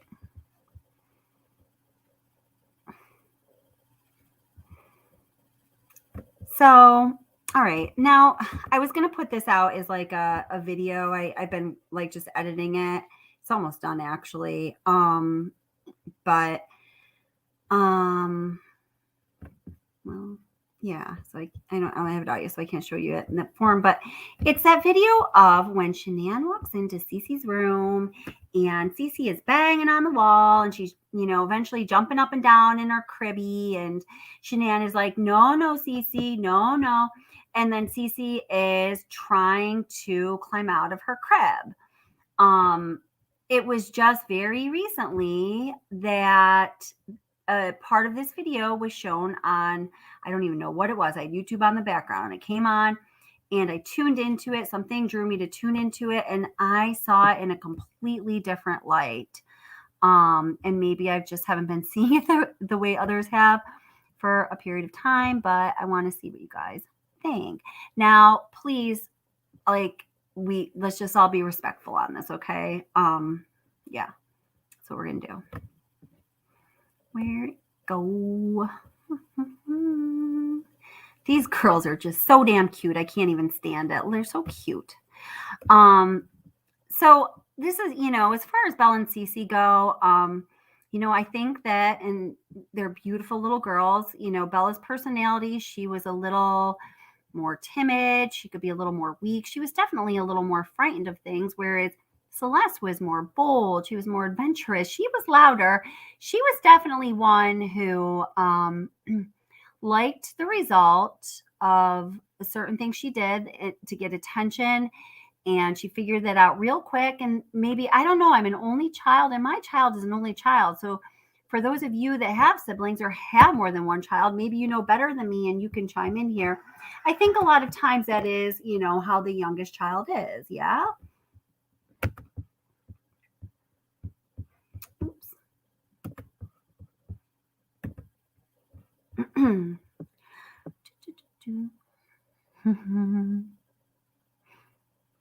Oh man, what's going on here?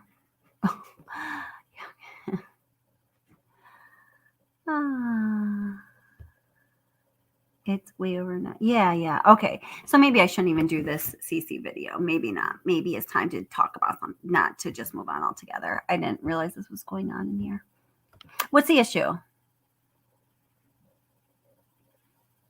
Yeah. So Seeking Serenity said, it's obvious from the videos that the girls totally love Shanann and we're on top of her all the time. If she blatantly abused them, I don't think they would have been like that. I agree with you. I do see times, because I've looked at all this so closely and compulsively when making these videos and editing these videos. I do definitely see times where they are fearful of her. But, I think, that is, the nature of a parent, to be loved and feared, right? I think if you're not a little bit of each, that's like, oh, DTC Prime Time. I'm having such a hard time saying your name today. It says, my kids were all climbers too. We had to move the toddler bed pretty early. Yeah, totally. Yeah. So Cecile is just like begging to just move on altogether. And I think it's probably just for the best. I'll put this video out if you want to watch it. I'll probably put it out tonight, actually. I'm almost done with it. Yeah, so that's fine. What's not available in your country, Kitty Witty?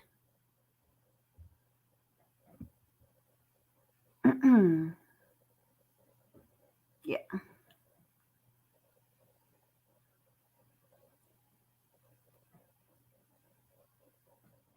Yeah. Okay, Marissa, nobody's calling Shanann Beecher. So we are definitely moving on. Oh yeah. Okay, gotcha.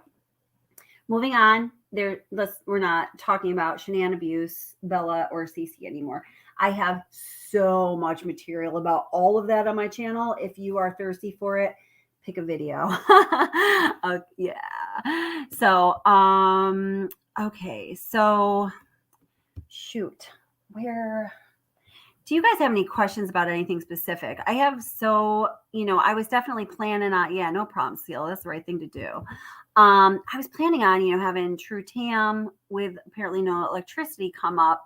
I have so much material. And I was telling Nancy today that I have so many just videos that are partially made, almost made, so much material that's almost ready. We could pick any number of topics, or what time is it? Oh, it's 10:43. Or we could call tonight and, get together again soon. What are you guys thinking? What do you have? What are you curious about? What are your biggest questions? Do you understand the material that I had, put out about the Chris Watt's personal phone and his work phone and the GPS and the AGPS and the cell tower stuff, or we're moved on from that too? Yeah. That's interesting. Yeah. It's I think that, jurisdictions that ban certain over-the-counter medications at any time, I think that's oftentimes due to a trend or a wave of, how that medication is being used or misused by a certain group demographic of people, right? Not always. I don't know. Any Hoosier. Let's see. Yeah. Me trying to have some things for upcoming videos. I don't know if I want to totally put out there yet. I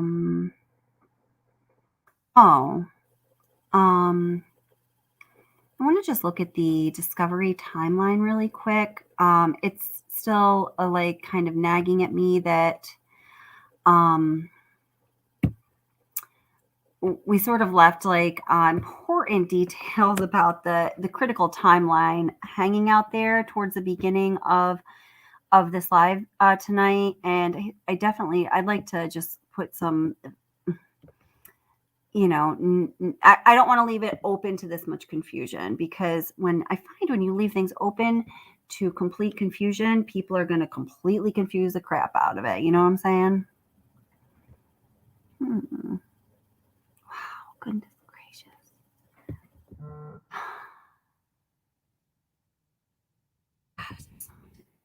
Let's see what. Thank you. I forgot. Let's see. Okay. And somebody. Oh. So, all right. I'm reading something from somebody that's communicating with me through a different means. Let's see.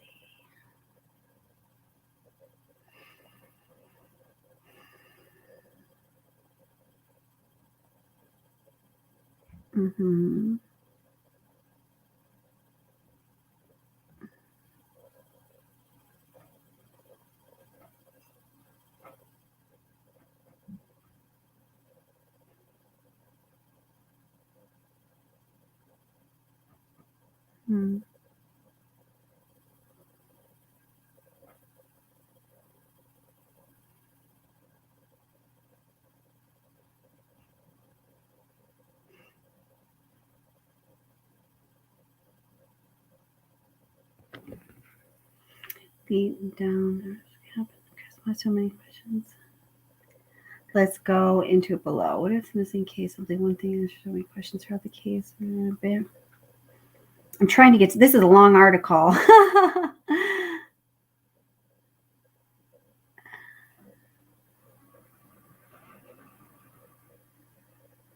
Right. Okay. Right. Yeah. We can't. Yeah. I'll talk to you about this after. We can't go back to this topic though. Not tonight. This is something interesting to talk about though. Thank you. Yeah. Yeah. Okay. Something we can't talk about. No, we cannot. I know. Yeah. I see. Yeah, I know for sure. Yeah, right. Okay, I was just reading Pride Rossi's email. So there is this with Watch You Never Know. I was wondering, is he talking about Shanann or someone else? I always read these upside down. Let me go up to the top a little. I recently was on Dave's channel. He replayed the 15th with Chris and Ronnie, and another viewer heard him whisper, she didn't kill the girls, right? I had to listen again. I don't know about that. So Chris and Ronnie and another viewer heard who whisper, DTC Prime.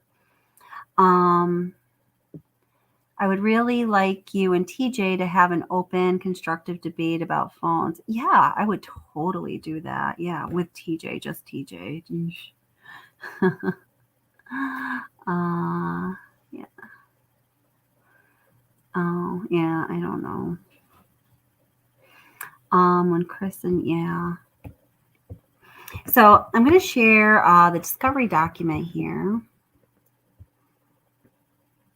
Oh, DTC Prime says, I really understand the phone thing, and I thought it was interesting that Kelly said about the providers sharing towers. Oh, yeah. So it's called co-location. That's what they do now. And so I don't know, here's the thing with the phone thing and the GPS. Nancy and I were talking about this today. And I just think this is so important to get straight. Smartphones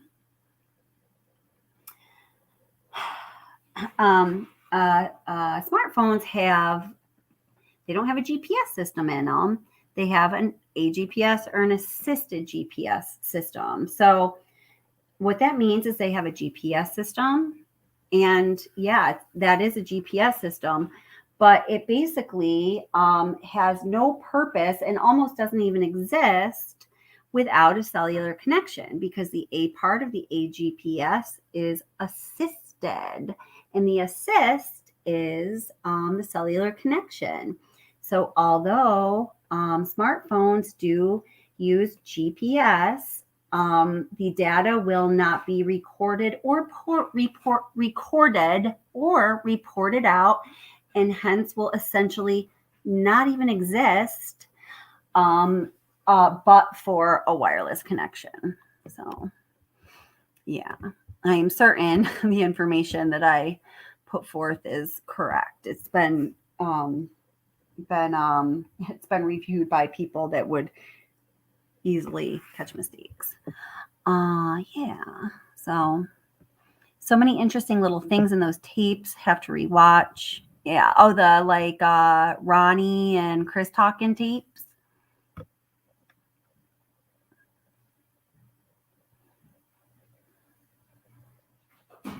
There are definitely interesting things in there. Oh, did you hear that I heard CW tell Ronnie that he put them in the oil tanks. That's what you heard, Nance? Yikes. Wow. That's just so crazy. Well, here.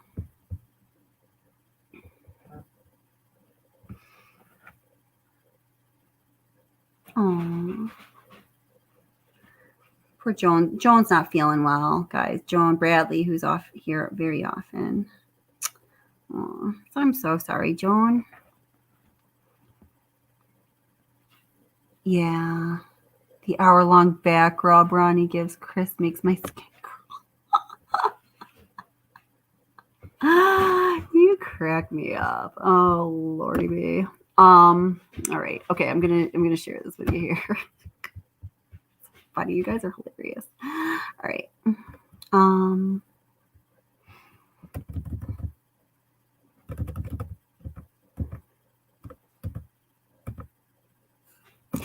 Never mind, I can't say it. There's some things that are off limits now. Never mind. Pop. Okay. Yeah. All right, so what we're going to do is, there is towards the end of the discovery document, there is several pages, like 20 or 30 pages, just listing all of the items, because that makes sense. All the items that have been submitted into evidence. We're going to look at them. If there's anything that looks particularly interesting, we're going to say, we agree to not agree. And we can stop and take a look further into that. Oh my God, there's like 40. Wow, this is a lot. Well, let's see what happens here. All right. So this is supplement 108. And yeah. Oh, yeah. that is. So it's page 1991 of Discovery. And damn, there's like something that somebody could say about everything. I know that. All right. I know. What a terrible ordeal for the father to hear. I know. Yeah, he is like, it is weird. I agree. It's weird. It's an uncomfortable, weird thing. I think so too. People will, and you guys have heard this, like really pick apart like how Ronnie reacted. Like he didn't react right. But seriously, folks, have you ever been in that situation? My God, I hope you have not. And like, I'm not thinking that I'm going to be telling anyone how they should react. I have no clue how I would react. None,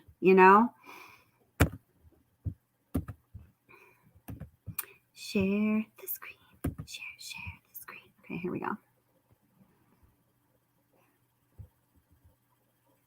All right. Oh, no.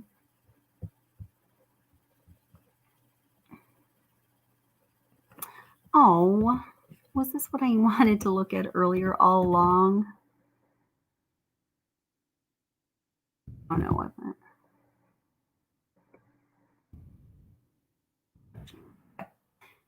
Nope, that's not it either. There we go. Share this one instead. Start sharing this one. Oh, from StreamYard. So it's...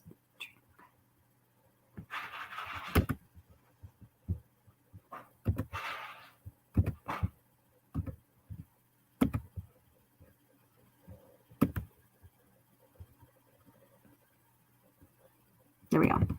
Got it. I know. I can't even believe how Ronnie must have felt. Oh my God, that poor man. I just have so much both of the victims' families. My God, it's terrible. They all went through terrible things. Terrible, unspeakable things.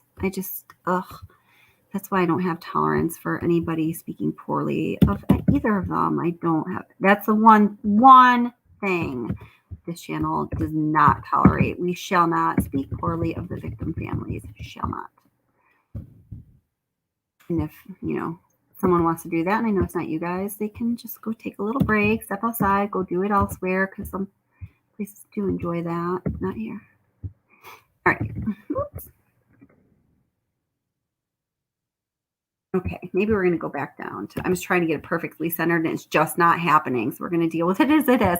Okay, so here are the property items of that which was obtained and put into evidence and either then analyzed or recovered and stored. So we have the pillowcase with residue. We have pillowcases. We have a top bed sheet with residue. That is the one that was found out in the field. We have a green aluminum Apple Watch that was Shanann's. That's the one that did register steps on the evening of Monday, August 13th, 2018. And as everyone knows, you got to be wearing an Apple Watch in order for it to clock steps. We also have jewelry, precious metals for the Apple Watch. That's the band, actually a rose gold band. Then we have a MacBook Pro. Mine's gone. All right. Then we have like an iPad case. We have the Echo from the kitchen area. I just am setting up my very first Alexa. My stepmom got me one a few years ago and I sold it on eBay. But my stepsister got me one this year and I'm going to put this, I'm going to get this one set up. Because I was afraid of it, but whatever. Okay, so now we have the wireless dual band gigabyte router. So that's the Netgear router in the house. Oh, things are getting interesting. We have the leggings, clothes possibly that she was last seen in. And now remember, when she was recovered, she was only wearing her underwear and bra and a t-shirt. So they got those from the house. They recovered the book Hold Me Tight, and that had been in the garbage. The book that she hand purchased for Crits so they could work on their marriage. And I think she truly wanted to work on their marriage at that point. I think that girl was like really trying hard. She's like, man, you know, it's an imperfect world and I have screwed up. And I really think that she took a hard, honest look. I can't say for the first time in her life because I didn't know her in life, but you know, more than we'd seen evidence of her doing before. Gosh, just, you know, I don't know. Okay. Back over here. We have all the beddings and the pillows from Bella's room. We have all the beddings and the pillows from Celeste's room. We have the corner master bed comforter. We have all the master bedroom bedding and pillows. Do we? But were they taken out in plastic bags? Master bedroom men's clothing from corner. The clothes on the master bed. The clothes in the hamper.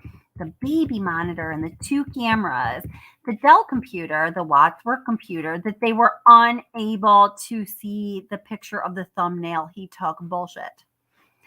They have the black and red USB drive that was recovered from, it's just computer software. I don't know where it's from. Okay. Another USB drive. Another USB drive of the Home Depot store. That's right. Okay, the footage of the Home Depot store. That's interesting. I was watching that the other day. They have the black plastic bag. Another black plastic bag. Rake head. A gray and white bed sheet.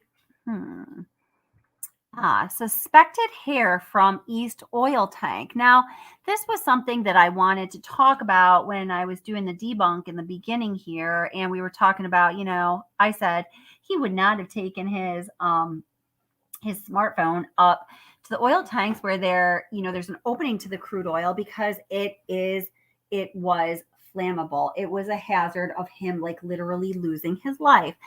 In that same part of discovery, in that same item, they talk about the tufts of hair that were found, and they say many strands of hair, blonde hair, found on the East oil tank. So here it is. Unbelievable. They didn't test that. They have the white Minnie Mouse underwear. Aww. They have the pink oil-soaked t-shirt from Celeste. They have the face swabs. DTC. No, this was somebody in my chat on my channel.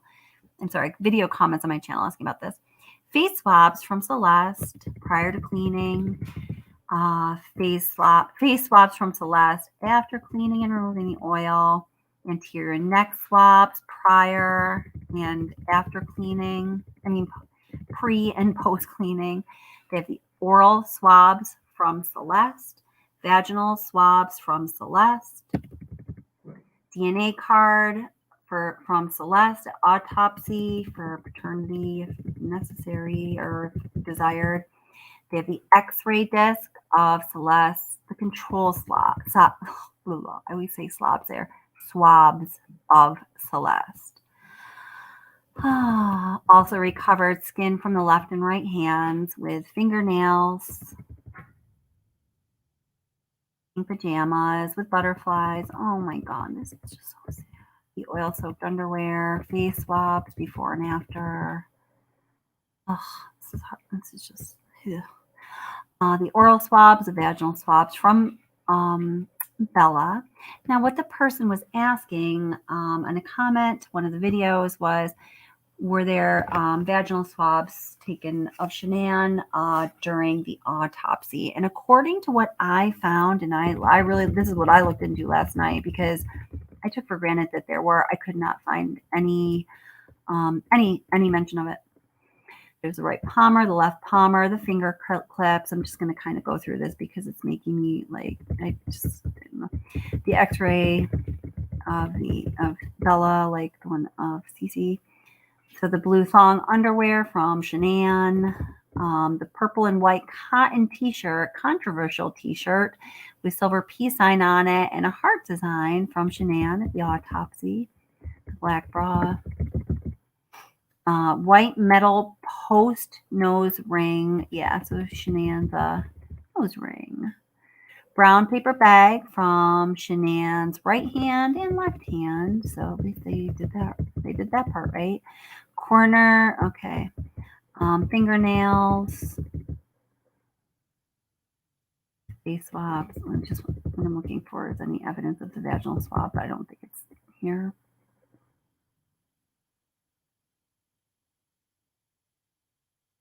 DNA, fingerprints. Fetus, the fetus from the autopsy. Cardboard liner from the bottom of the drying cabinet. Okay. Shirt particles. Okay. Then we saw them shake it out in a video. Cardboard liner again. Spade, the round type shovel from the work pickup. So we have the spade from the work pickup. We have the square point shovels. I guess those are from the work pickup too. Are we supposed to assume that? I wish that they noted these things better. Red handled sickle from the work truck. Red gas cans from the work truck. I'd like to know how many there were. Work boots from the work truck.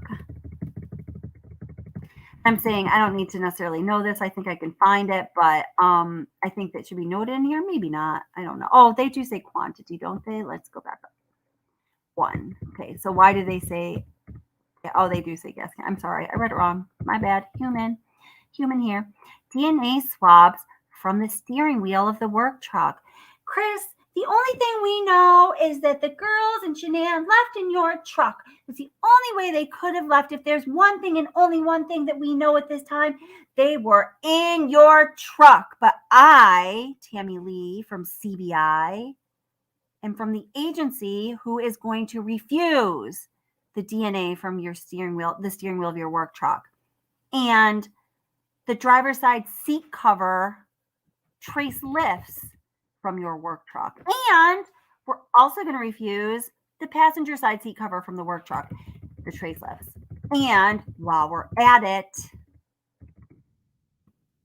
let's just forget about the trace lift from the center console, seriously, because the only thing we know for sure is that the victims were in your work truck. So screw any evidence from your work truck.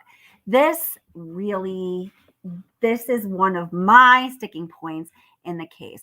And while we're at it, and remember, I'm Tammy Lee talking to Chris Watts because the only thing we know is that they were in your work truck. We're also just going to say, chuck it in the bucket to the trace lifts from the backseat driver side of your work truck. Chuck it in the bucket. We don't need it. Like, no. It just doesn't make any sense. Have you all ever seen I just came back to chat. The plea agreement. Have you ever seen the plea agreement?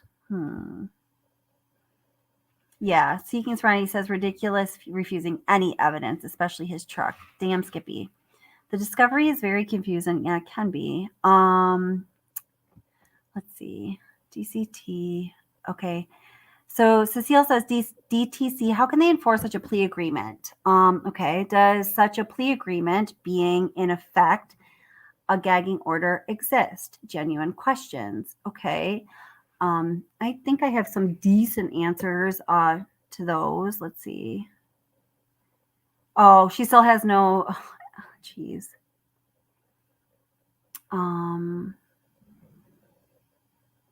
Oh, that's too bad. Bye. Good night, Debbie. Good night. Aw. What do you think is part of the plea deal, DCT? So what's going on? What are we asking about the plea deal?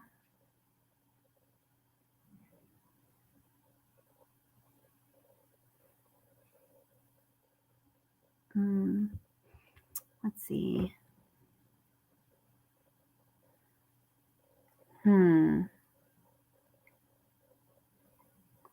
Marissa. So what do you think the deal is, Marissa, with NK's dad?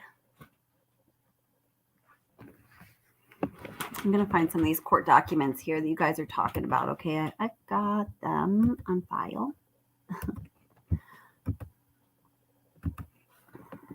Let's see.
No clue what happened. What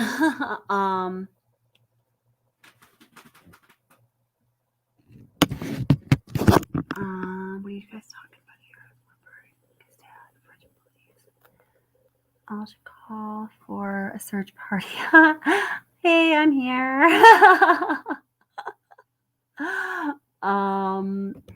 Okay, so there are some interesting court documents. Oh, I'm back. I got a delay.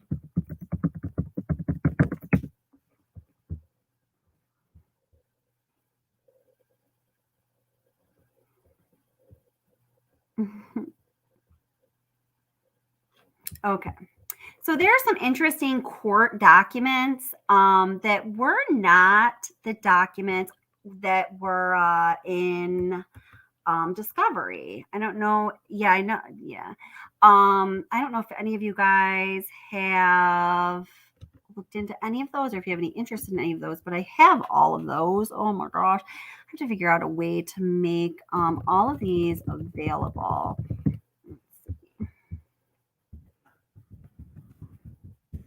How could I do that so I could make them like readily available to you?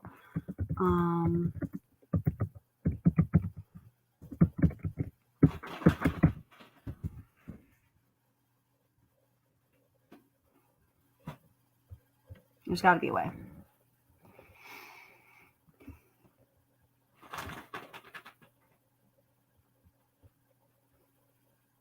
Charging documents, DNA requests, the original court docs. I'm just looking at all the stuff I got here.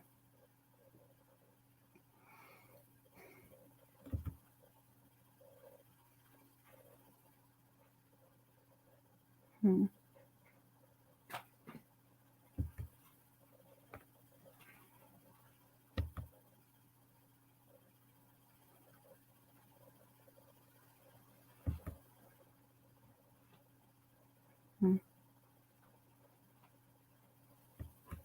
Go back.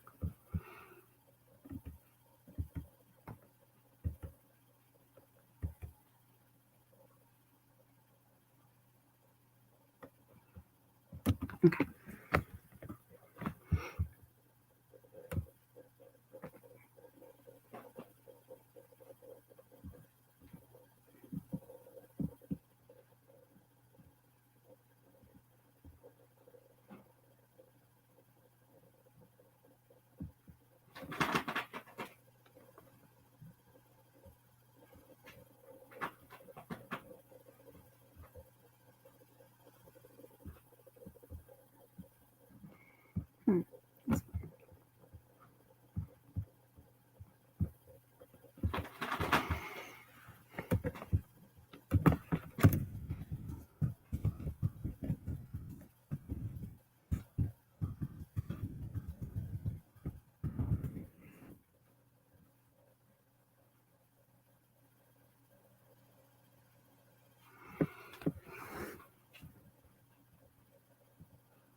Where are those? Okay.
Hmm.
Okay.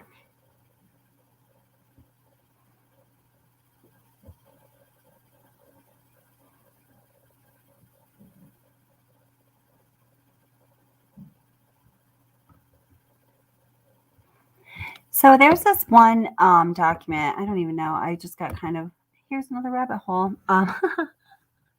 Um, oops.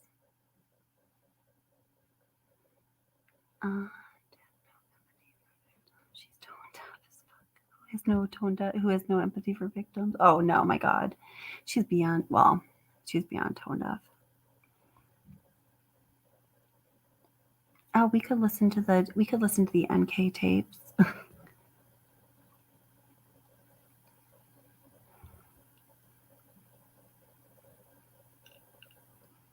Okay, I was going to show you a motion that Watts filed, but let's listen to it. Let's like close out. Be on for as long as you want. We'll pop in and like talk about her, of course. No, let's listen to one of the NK tapes. Does anyone have a preference of what they'd like to listen to? Which interview?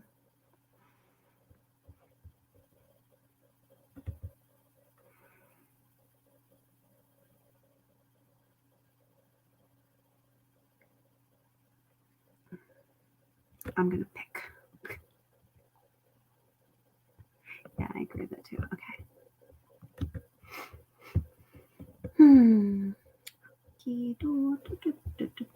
I'm going to just roll the dice and whichever one comes up first.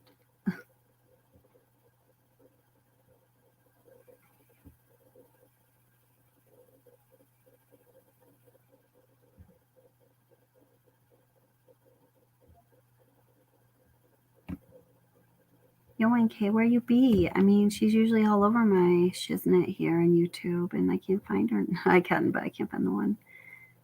It's just the interview, not in someone else's channel.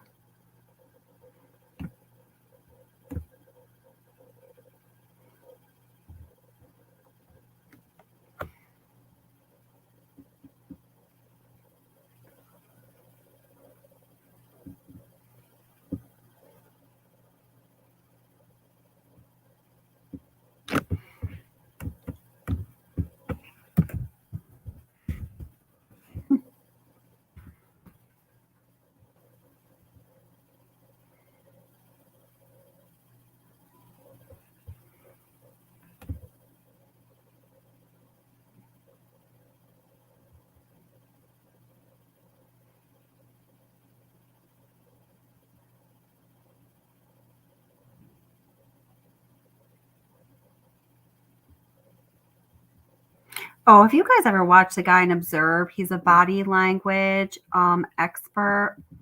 I really like I like his analysis. If you haven't watched it, definitely go watch it.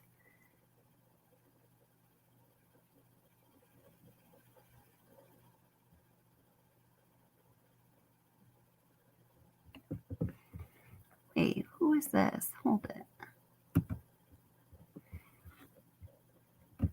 Example, emotional reality, they didn't affect me.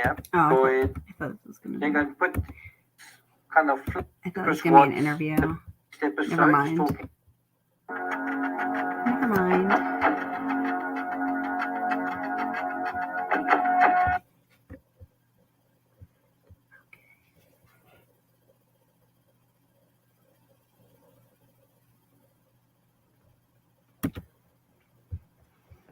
Subscribe to Fun and Treat while she's out there living. He knew Chris, and Oh, he talks why do I about. keep doing this? Okay, here we go. Can you speak up just a little bit so the recorder? I know you're tired and you're stressed. Yeah, because we're worried about you being tired. Oh my lord. You've already had a So conversation. self-absorbed. We all know this. I just every time it's funny how you just can't get over it though. Or I can at least. You can get up and leave at any time. You don't have to talk to us. If there's a question you don't want to answer, don't answer it. If you don't want to talk anymore, just tell me I want to leave. And I'm kind of Yeah. you're not being interrogated as a criminal suspect. We're here to understand your relationship with Chris and what you know about Chris. I wonder, tell me what you guys think about this. Would it be like okay to do the audio? I don't know. I don't think that would be. I better not. Yeah. So the phone number that you reached him on, can you tell me what that number was? If you want to email me Seeking Serenity, I can email you the Cliff Notes. Cut him out of my life. The 910 number, you guys have it. Yeah, you're totally right, Mosey man. I probably have it, but just in case. I don't have it. If I recited it to you, would you know it? Just the first three numbers. But you know it as a 910 number? Yes, that's what I do know. I mean, There you go. North Carolina. Okay. So let's just start with like a timeline of your getting to know Chris, how you guys met, where you met, all those things. Let's just run. And I'm not going to ask you specific questions unless I think it's necessary. I'll let you just tell me your story. I think it's a little bit easier that way. So I just want to know how you met him, where you met him, how long you guys were dating, and those kind of things initially. okay. I think I met him sometime in June, probably early June. It might have been May. It was just talking at work. It was pretty casual. And he didn't have a wedding ring on his finger. Mm. And every time I talked to him, he didn't tell me that he was in a relationship. He didn't even mention his kids right away either. And then one day he told me that he had 2 kids. I was like, that's pretty cool. And started telling me about his kids. That sounded like a sarcastic comment. No, I thought it was kind of cute. I was like, oh, he's a dad. He's a It was like dad. He's so cute. Yeah. I'm not good with holidays. He told me he had kids, and then it was Father's Day shortly after that. Okay. So that's what I do know. And I was like, I know, I thought it was cute. And then he's telling me about him. He's pretty excited about him. And then he mentioned that he did have a significant other. And then he told me that those two were in the process of a separation. Did he mention the children's name or his significant other's name? I didn't know his significant other's name for a while. And then I think he told me his kids' names pretty quick, but to be honest with you, on an exact date of when that happened, I don't know. So in May and June, first of all, where I work at Anadarko Petroleum Corporation. I'm contracted to Anadarko Petroleum Corporation okay, and you work out of an office setting where? in Flatville, Colorado. And Chris also works out of that location, per Yes, se. yes. He's in the field, but he comes into the office with his team. So you work, what is your job responsibility? I do health, safety, and fire. Okay, so you work in the office and you take care of health safety for Anadarko is an oil and gas company, right? Yes. So you're doing health safety in the office and Chris works in the field Yes. as what kind of job does he do? He's an operator, so I don't know like all of his daily duties, but he's a field operator, so he works with like the oil wells. So he goes out and does work on those, whatever. Yes. That works. Yeah, Molson man. There's just these people and she's just kicking it as if it's business as usual. She is just disgusting. I know, utter nutter. Bleed ears. Ugh. From like 6:15. She should be charged with that. Is that where you met Chris?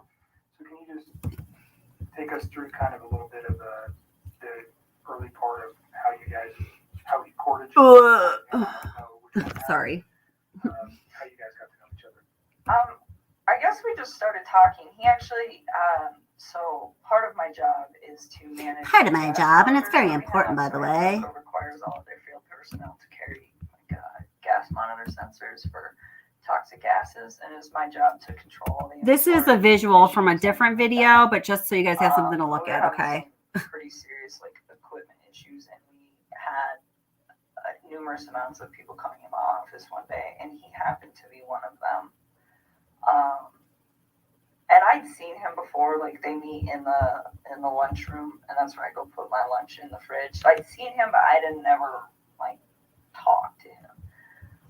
So that day we just started talking, and then every time I saw him in the hallway after that, and it was always hit or miss, like it wasn't an everyday thing. It was just when I saw him, we just started talking, and we just kind of had a lot in common and just hit it off. So we'd always have, pretty good conversations. And then, I don't know, one day he told me that he had kids and started talking about his kids, and then mentioned, yes, that I have a wife, but we're getting separated. Okay. And When do you think that was? when he said all that, So specifically when he told you he was getting separated from his wife, was that within the first couple of weeks that you knew him, or was that later on? You said you met him around May or June. yeah, it was still in June. Okay. It would have been before Father's Day. So had you guys ever gone out on any kind of No. date at that time? You just No, were no, no, no. conversing at work? Yeah, that's all it was. And then, I don't know. We started hanging out. We hung out. We went to a park. Hung out at a park. Let's go back real quick. So why did he tell you that he was getting a divorce? Did he ask you out at that time? No, he didn't. I think he was probably interested in me. And so he talked to me a couple times via his work phone, and I was like, no. Like, it was still very, like, friendly conversation. But then when I realized, like, this man's interested in me, I'm interested in him, this is personal. So we got away from the Anadarko thing because I really don't want those guys affiliated with any of this. And So you have a work phone that specifically, no, I have one phone that I do both on. He has two phones. okay, so he had your phone, the 720-656. That's the only number that I roll with all the time. Okay. So he has two phones. One of those owned by Anadarko and Yes, one sir. personal. Yes, sir. Do you know what his Anadarko phone number was? It's been so long, and I'm sure I could like look it up, but I tried to look it up for those guys yesterday, and I couldn't find it. Okay. Wait a minute. Hold it. She couldn't find it. Wait a minute. Hold it. But at that She point, is so like good at the Google search. She is the maiden of the Google search. Don't tell me you couldn't find it. Yeah. I mean, small potatoes, but that strikes me every time. took it to his phone because I just felt it was like better. that Because way. I felt it was better We because just I am continue so to talk, mature and I then, make good decisions. Ugh. Go back to the park. Where's the park? It's like down the street from my house. It's called East Lake number 3. Your house Yes. in Northland, Yes. and that was in the June time frame. Yeah, like the beginning of July. It was like Hmm. right around my birthday. It's like so sometime at the very end of June or the beginning of July. Okay. And that's the first meeting you had outside of work. Yeah. Basic conversation for a first date? I mean, So, I mean, interesting because remember, I did a big video on. Whoops, that's not the one I wanted to pause. I did a big video on things that occurred on July 14th. So she's saying, oh, yeah, our first meeting was like around, the beginning of July. And well, on July 14th, she's, being led by Dieter the dachshund upstairs. And she gets jealous because she sees pictures of his wife and children. And then she, they get into a fight. He tries to console her. She goes out like a teenager and sits in her car and pouts and texts him from her car. So, all the neighbors can see her and whatnot. Then she goes back in and he feels powerful because he was able to hug her and console her because he could never control any of the other women in his life. And she then tells him that she, on that date, about maybe 12 days after they really first hang out, she tells him that she wants to give him his first son.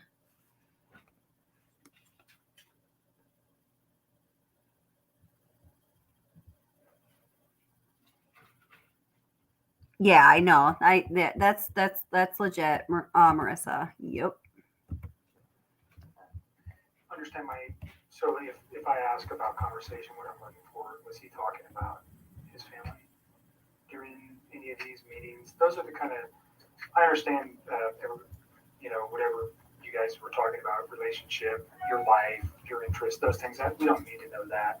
What I'm interested in is knowing is when he brings up his children, when he brings up his wife, when he brings up financial information, when he brings up his home, when he brings up anything that may have been, and it's been a few days, so you've had a chance to reflect on some articles that you may have read, and unfortunately, that you're in a situation where somebody has been murdered. And that information, when you look backwards in your memory with the conversations with Chris, anything that he might have said that would be relative to that, and I'm not just, even if one day he was mad, he said, I want to do this or do that, anything like that. If he ever made any kind of statements that you were like, whoa, that was weird.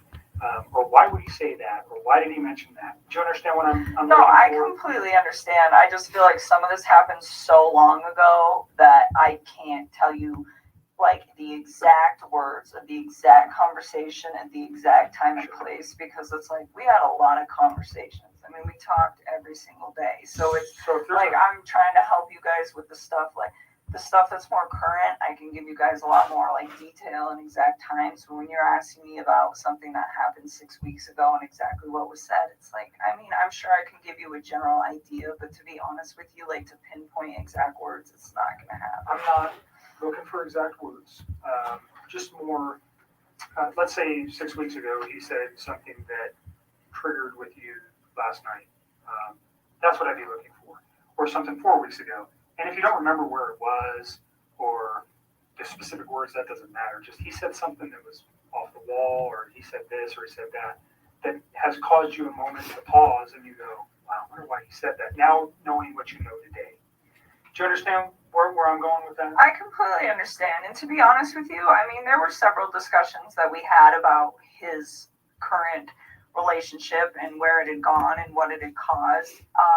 And he talked about his kids from time to time. But the thing is he was never hostile. It was never anything aggressive. Like even when he spoke of his wife and the fact that they were separating, it was never like ill. It was still very kind. It was just like, this is not working, and would explain why, but it wasn't anything out of the ordinary or anything that I think would scare me. And to this day, even after everything that I found out, I still look back at that and I don't see any red lights with the way that he spoke of his family. Can you just describe his overall demeanor over the 8, 10, 12 weeks that you guys knew each other? It wasn't that long. It was like 6 weeks that we were hanging out. I guess we knew each other longer. Okay, but you met him in the office, and just his overall persona, was he aggressive? Was he mellow? Was he calm? Was he outspoken? Who was Chris? I think he's an introvert. I would consider him to be like a pretty, I don't want to say he's a very reserved individual. I think he's probably more reserved around other people. I think he emphasized to me that one of the reasons that he really enjoyed talking to me is because he felt like he could get out of his shell.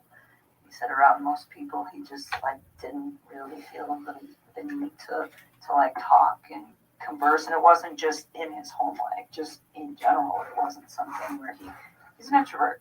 And he said with me, it made him feel like he could really just start talking about things that excited him. And I think a lot of that had to do with the fact that we had things in common. So with me, I think he was a little bit more outgoing, but even then, I would still consider him to be an introvert. I mean, not on the extreme end. If an introvert went to like 1 to 10, I'd put him at like a 4 or 5. So on the lighter side of introvert. On a lighter side. Yes, Oh my God. like really relaxed, like all the time. He was never really like worked up about anything. Just Mellow, chill. easygoing guy. Very much. Okay. And he was that way with you. Did he ever have any kind of? Did you guys ever have arguments? I mean, No. pretty short relationship. No arguments during that time. No. Did he ever lose his temper at any time? Never. You guys never had a yelling match? No. So you never saw him upset or mad? No.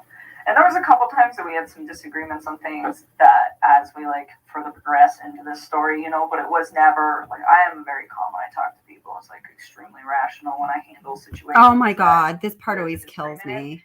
And he always was. I'm like extremely rational and blah, blah, blah, blah. Ugh. Anything. I think one thing. Goodbye, Montana. Take care. Good night. There were any like differences on Yes, how he saw 111 things or minutes. just, like, Holy open-minded shit. about things. Yeah. It was actually, I personally thought it was kind of unique because usually most of the men that I've ever met are typically very closed off, and I didn't get that from him at all. But it was always At all. kind, At all. very kind. Very kind. It's very kind. No Yuck. sense that this guy had a temper or Not at all. was aggressive or he ever lost his mind and yelled and said crazy stuff or anything like that. Okay. So can we just kind of go back to your relationship?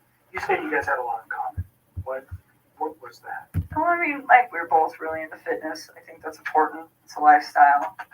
Both of us ate pretty healthy, so I think that was important as well.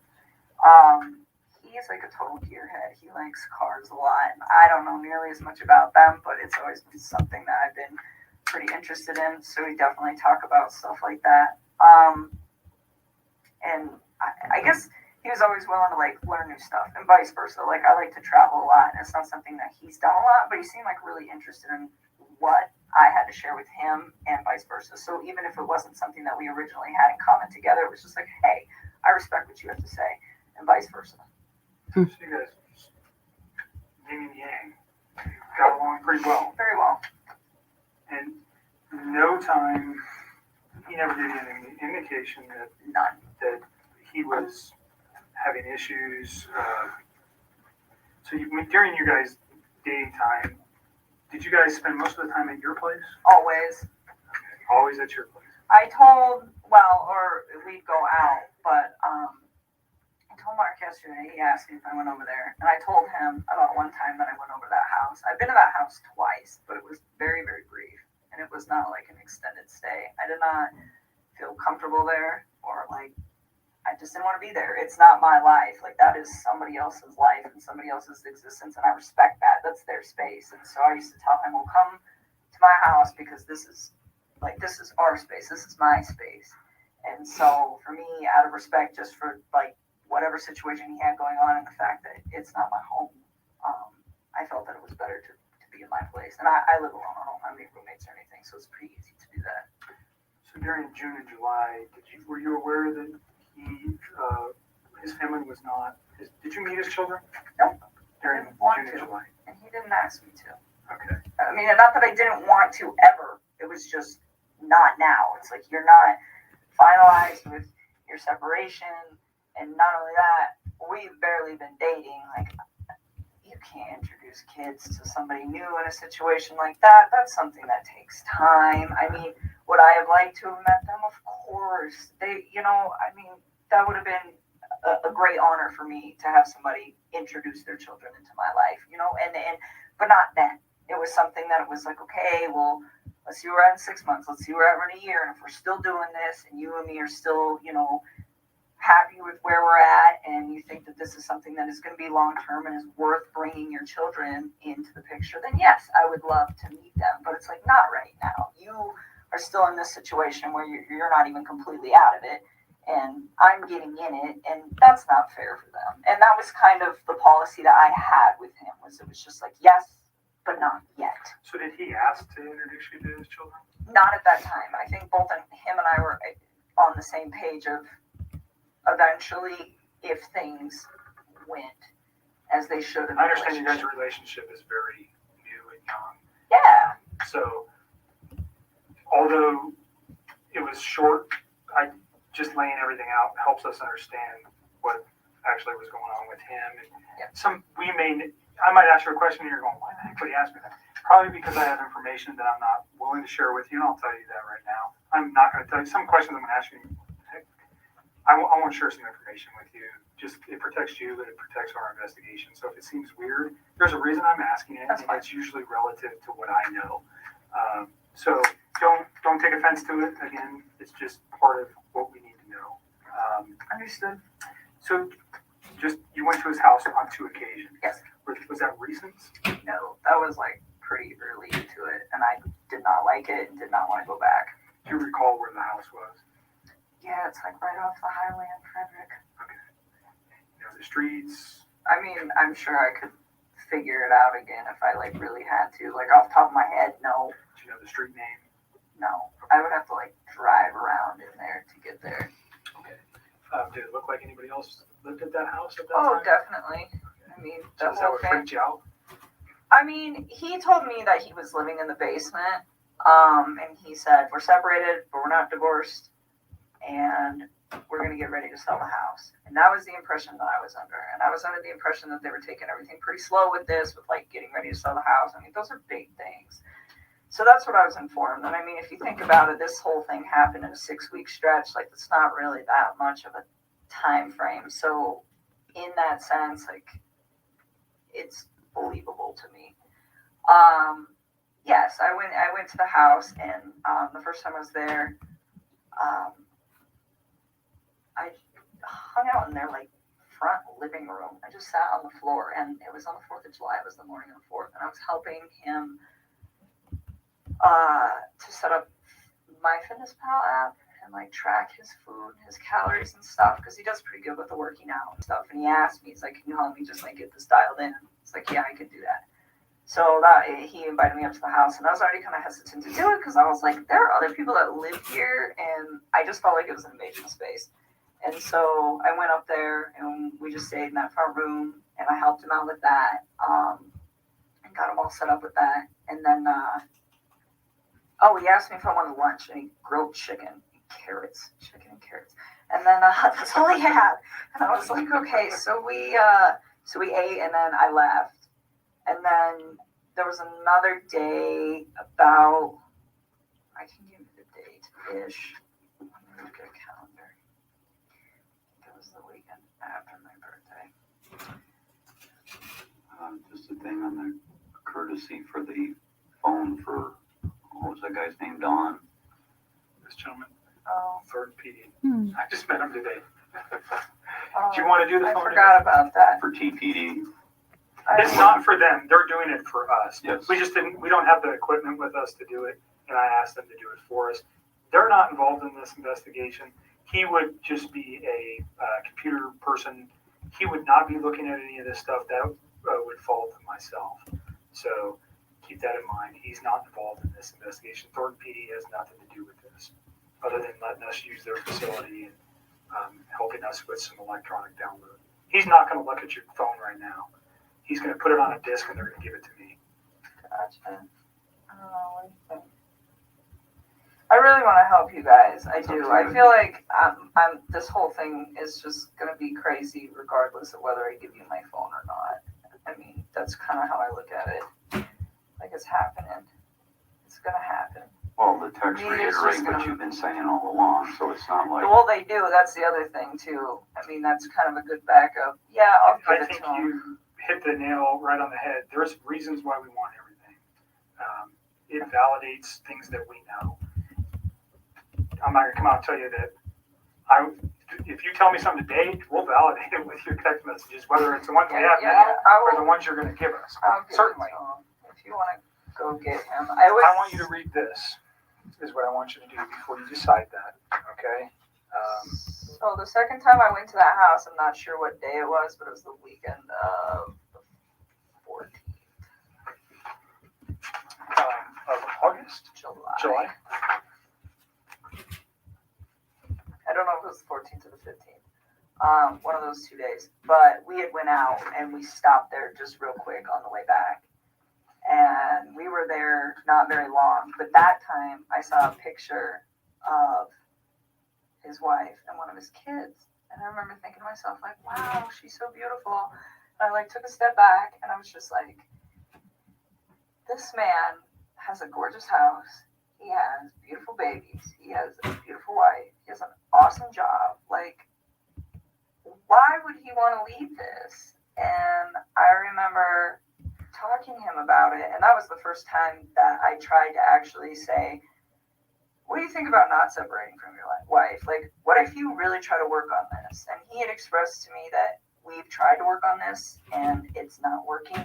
So that is why we're separating.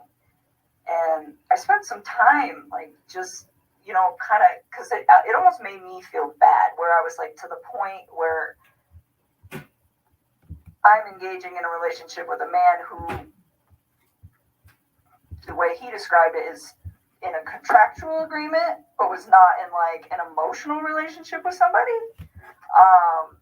And for me, the way I would have preferred to do this is to have waited till that contractual agreement was also done, and he was done, and he could have approached me and said, I'm just had a divorce, you know, maybe we could take this slow, what do you think? But instead it was, oh, we're separated and we're working on a divorce.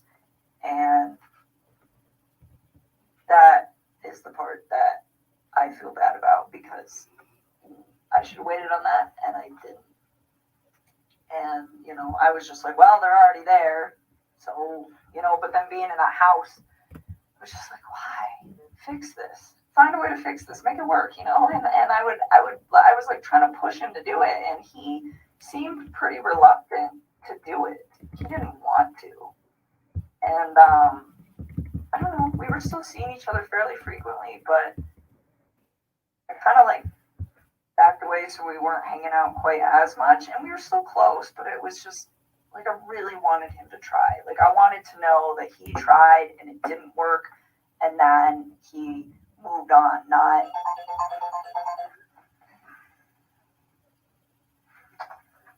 Not that, you know, they both kind of tried and then he got himself into a situation with somebody else. And I don't know. I just thought he had a beautiful life going on, and he could have made it work. That was the way I looked at it from the outside. So is this something you reflected on since this event, or was this you? No, I was doing it then. Like, you said this doesn't look right. He's kind of, I don't want to be responsible for breaking up a marriage, especially with 2 children. Is that kind of the gist I'm getting here? I didn't think it didn't look right. I mean, I think he was legitimately sleeping in the basement, and I didn't think that these 2 were, I mean, I think it was like, hey, we're both stuck in this house for now. We got to sell this. In the meantime, you live here, I live here. We sleep in different rooms. Take care of the kids. That's just like kind of how I took that. And no, I didn't think it didn't look right. I just thought it just seemed like he had so much going on, and it was just beautiful that I was like, why don't you just try this out, you know, and see if you can fix it. And he'd always be like, well, what about us? What about us? I'm like, don't worry about us. Like, that is more important. Like, try to see if you can, like, salvage whatever it is that you have going on with your wife. And you know, I always got the impression that he was a great father to his kids, like, always. And so, you know, and I was like, and be the dad that you want to be. I was like, and see if you can make it work. And he just, like, we kind of talked about it off and on for like a few weeks, and I was just kind of like, I don't know. Like, I think I was kind of like cold feet about it when I went after I went over his house. And so this was like pretty early on. And then he told me that he went to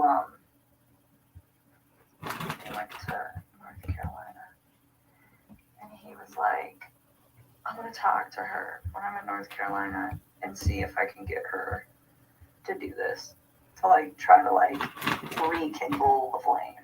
Okay, so try to salvage his relationship as you've been asking him. Yes, and then if he When did decided, you go to North Carolina? I think it was like the last week of July, somewhere around there. So I mean, this was like a couple weeks that I was just kind of like trying to push him through that. Let's pause at North Carolina, and we'll come back to that real quick.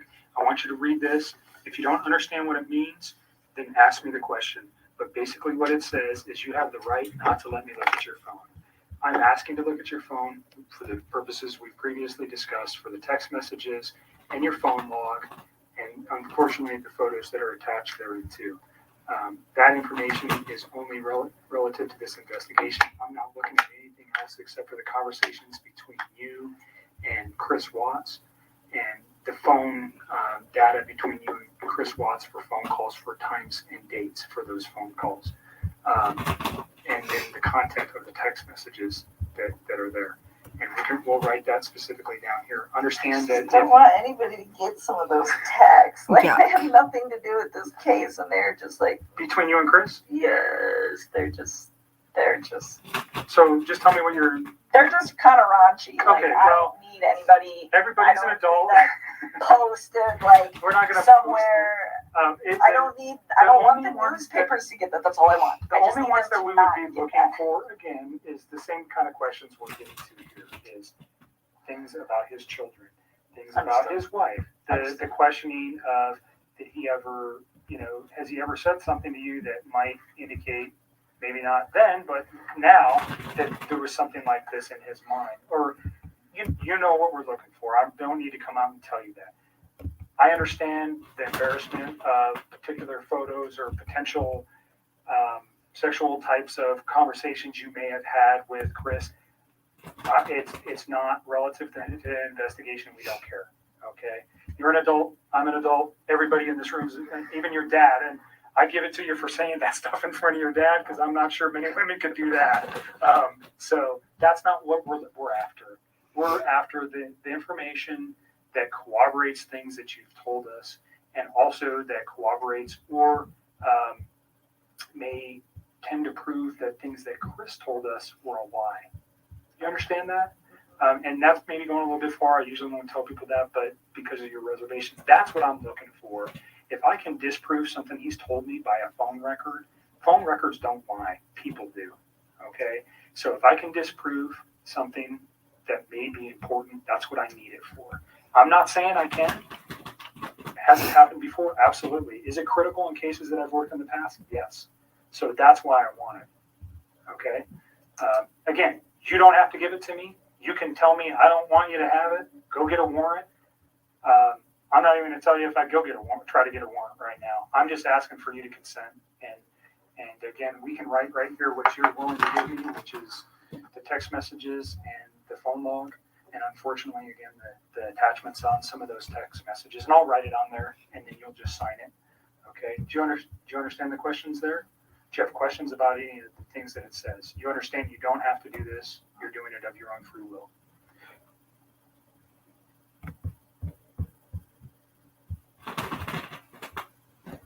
And I know you're tired, so if you want to let your dad read it too, He will. Thank you. that's a good idea. Can you fill it out before I sign it? Yep. Then just you read it. If you have any questions, then we'll put on there what we're after. should have told me. I would have got you some food. I got food in my car. It's not staying down. It's coming. She hadn't been feeling good, not because of any, just, Like I got sick prior to Yeah. this whole thing happening, and then I think all of this compounding with the fact that I'm sick, it's just not good. I've not really been eating or sleeping much at all.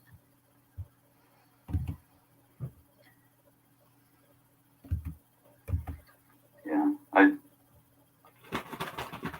I'm with you. We definitely need to accelerate the case because the more it takes, the less sure that they are of situations.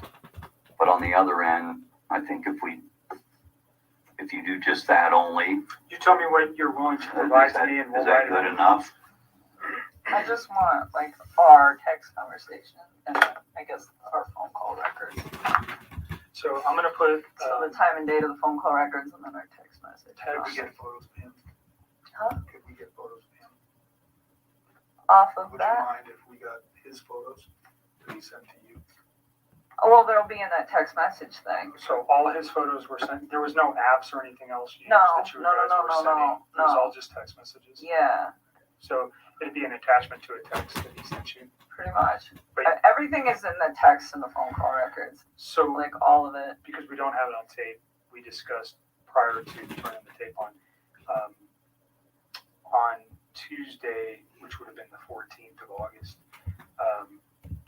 You had read some newspaper articles on the 13th and the 14th that regarded this case. You had also had a conversation with Chris at some point during the day on Monday. And on Tuesday, because of what you found, specifically what you said was, and I don't let me put words in your mouth, but you found out that his wife was pregnant. And yes. And you did not know that prior. And you found that out via the newspaper articles, and that caused you concern. Well, I just realized that he was lying to me, and I was like, well, if you can lie to me about this, what else are you lying to me about? And it made me realize that maybe his wife was in danger at that point, and it was day two, too, and she still wasn't home. What did that cause you to do with your phone, though? Oh, what? When I deleted those?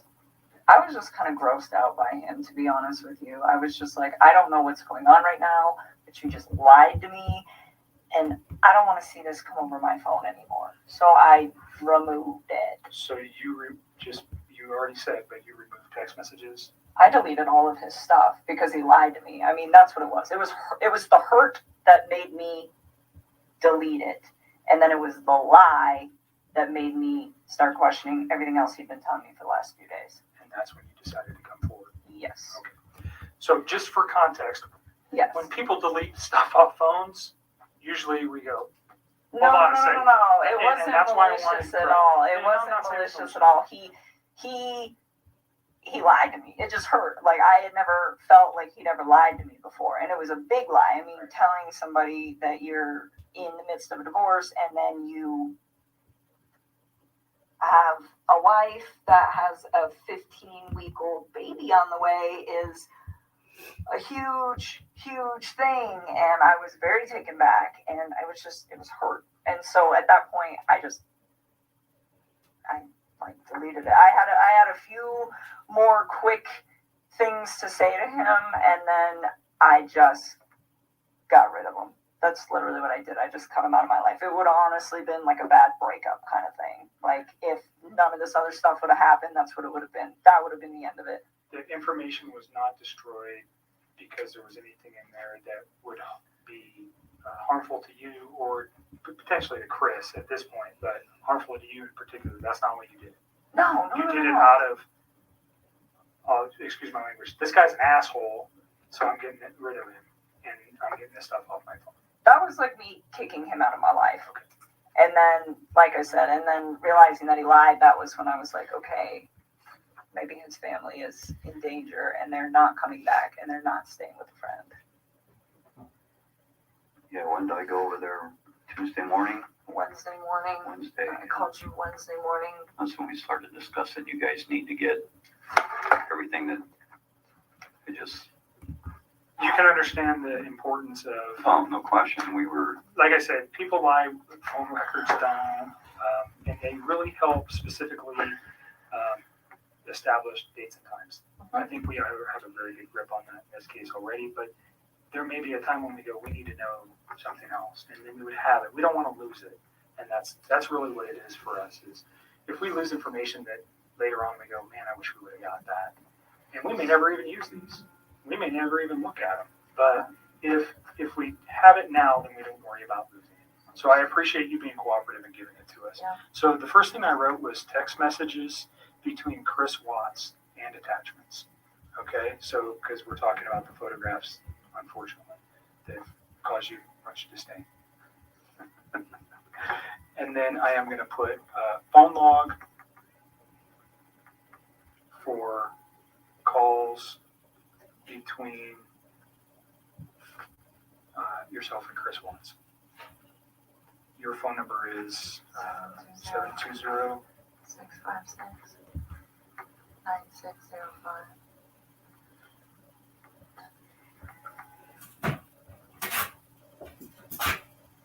And this right now is located we're at the Thornton Police Department. It's going to be moved to so this is kind of, doesn't make sense, but we're here. It's going to be moved to the Car Bureau investigation. He's going to download it here, but I'm going to take it with me, just so you know. It's not staying here. Okay. They're not going to retain any of this. This comes with me. Okay? Is there anything else you want on there? I think that's about. That's it. I mean, I don't have social media. I don't really have anything else you guys can pull. Okay. Is there anything else you know of that could help us with this that is not on this sheet? As far as like data, That's on your phone. no. I mean, everything we did was like text and talk, pretty much. I mean, and like I said, any pictures that I had, like even if you were to restore all my regular photos, there's so many pictures in there, you wouldn't even know which ones were for him and which ones weren't. But any picture that I wanted to send to him, I sent via text. So if you guys go through the text and the attachments, you will have everything that wasn't said verbally and was done via text. But I think that's it. Like I don't have anything else. As far as like no Facebook, no Instagram, no Twitter, no LinkedIn, like none of it. So there was never any of that kind of correspondence. So I think that should probably cover everything you guys will need. Is there any particular messages that would help me so I don't have to look at? Because whatever's on your phone, I don't know how long we're going to get back to. But let's say is there a particular date or time or message that stands out to you that would be relative to specifically to the investigation into this case that might assist me in understanding why something like this could have occurred? I'm still in shock that this whole thing happened. Like I that's why I gave him the benefit of the doubt for the first day, because I was just like, no way. Like I didn't even think about that. I mean, murder was not on the top of my mind when somebody doesn't come home for an evening, especially if they just like had some sort of like heated conversation. It's like, okay, you guys are separating, you have a heated conversation, you leave for a night. Like I didn't even think this guy killed his wife. I mean, that like murder is not something on the top of my mind when I call one of my friends for 3 or 4 hours and she doesn't answer the phone. Like that doesn't even process to me as like a real thing that is a possibility at that point. And so that's why I gave it a day. And then the second day I was talking to him, he was just like a hot mess, I could tell. And then with like the way he was talking to me, and then that's kind of when I cut him off and I stopped talking to him. And then So remember what you just said, and we're going to get to that because that's probably a very important yeah, conversation. so if you want to know So, days, I would probably honestly just start at like Sunday and work your way forward. I mean, all the rest of that stuff, it's just like the small talk of like, hey, this, you know? I mean, And your relationship building through the yeah, I mean, like, and if you go like maybe like a week further back, like there's times like I was trying to help him find an apartment, like just for him, not for me, but for him and his kids, to get set up. And like there's times where I'm like, well, where's your wife moving to? Like, how close is she gonna be to you? You should be within like 30 minutes of your kids, so they're close. And like you want to be close to their school and close to your gym, and like what's your price range? Like I was helping him get all of this stuff set up, and it was like in a very decent manner. And I don't know if all of that is in text. Some of it's probably on the phone. Like at this point, I've talked to him so much that I don't even know which parts are like verbalized and which parts are texted at this point. But we can figure it out. Okay. You see what I wrote? Text messages between Chris Watts and attachments, and then the phone logs for calls between your phone number and Chris Watts. Those are the two things that we'll ask to be extracted from your phone. So if you're okay with that. Why does it say I just removed cell phone data? Isn't that this? That is that, and that's what he's Oh. going to remove, and then that officer is going to fill that out. Gotcha. What is the date? I don't even know what Today is the 16th.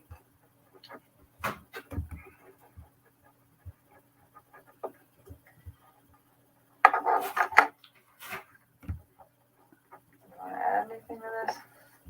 If you give me Oh, your other phone, than we'll get him started. Yeah, we want to give you everything, but we also want to be protected in doing so. It's more of the, Sure. it's more of the thing. It's just, And when he's done, we'll give you. Is there a password or anything? Like, will it lock up after a period of time? that's just notes. And It should have nothing written on the back. There's not. I checked before I fill out. Let's go back to North Carolina. Okay. He went to North Carolina and he was trying to rehab his marriage with his wife. He said. Do you know her name at this point? Yeah. Okay. Are you okay saying her name? It's Shanann. All right. And do you know the children's name? Yes, it's Bella and Celeste. She went by, they called her Cece. All right. So he went to, were they in North Carolina? They were already there. If you want. I don't know if my stomach can do that. Yeah, they were already out there. He just flew out there to go meet up. Do you know why they were there? They're all from there. Okay, so they were. They were visiting her family for the most part until he got there, and then they still were mostly visiting her family. Okay. Do you know how long they had been there? A while, like weeks. All right. And he flew out to join his family there. Yep. Do you know specifically where he flew to? What airport? No. What city? No, not off the top of my head. I'm sure if I thought real hard, maybe I could think about it, but I mean, come up with it. No, I don't know. All right. So he goes there. You said it was like the last week of July? I think so. I think it was like one of the last days of July. I'm almost positive. I think it was a weekday. Okay. Yeah, he flew out there, and I thought I had like convinced him to like try to make peace with her, and I was like, if you guys work on this, like, I'm out. Because what's the point? Like, I'm not trying to be with somebody that's in another relationship, which I know that sounds silly given the whole relationship that we had in the first place, but I really was under the impression that they were separating. I mean, it was like reiterated to me so many times that that's what I thought it was. And it made sense to me too, because like he could pretty much call me whenever he wanted. Like I was the one that would tell him like, hey, when your kids are awake, you need to spend time with your kids. Like do that. And then after they go to bed, like if you want to talk to me, you can talk to me. But it was never like this super, super restricted thing. Like sometimes like, right after work, if I was like still talking to him, I get kind of bummed out, and I tell him just like, oh, it's frustrating sometimes, like having to like wait. But at the same time, I was never like, this is horrible, or it was always like I understood why. But then once his kids were asleep, he never like had any.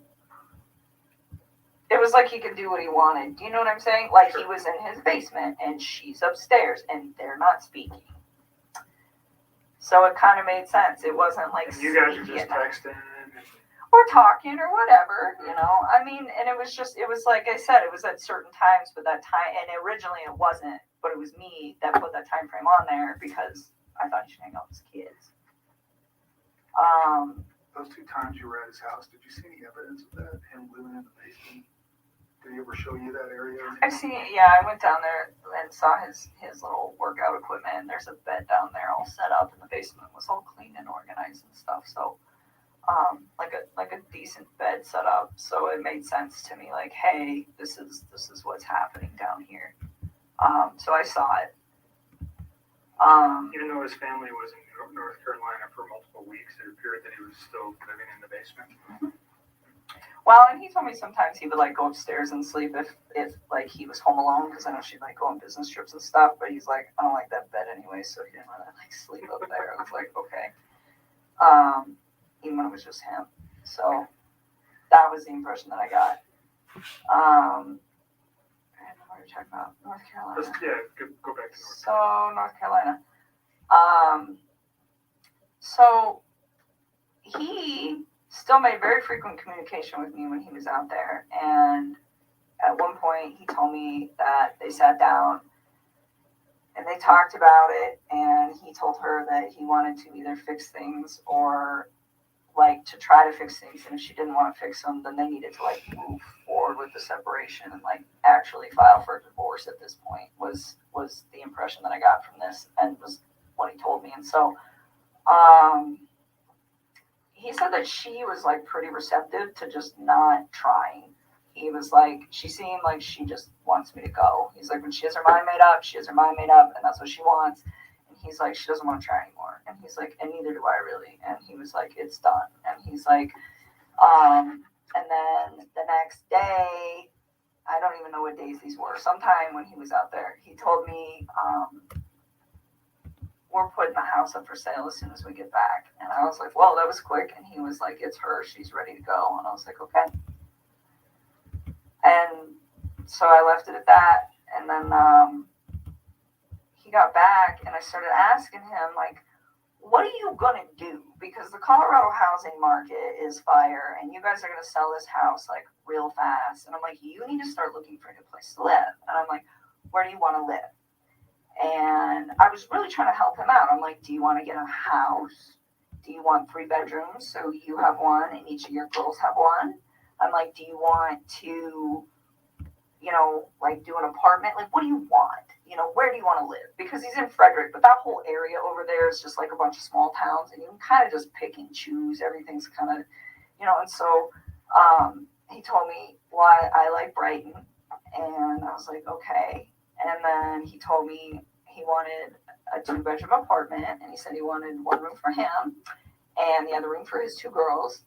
And I thought it was kind of cute. Like, I remember telling him, I was like, yeah, me and my sister had bunk beds, like, at my dad's house. And I was like, when we were little girls, and me and my sister were the same age apart. It was him and it's his 2 daughters, you know. So I told him, I was like, they're going to love it. I was like, they might be, like, stuck in 1 room together. I was like, but they'll become, like, best buddies.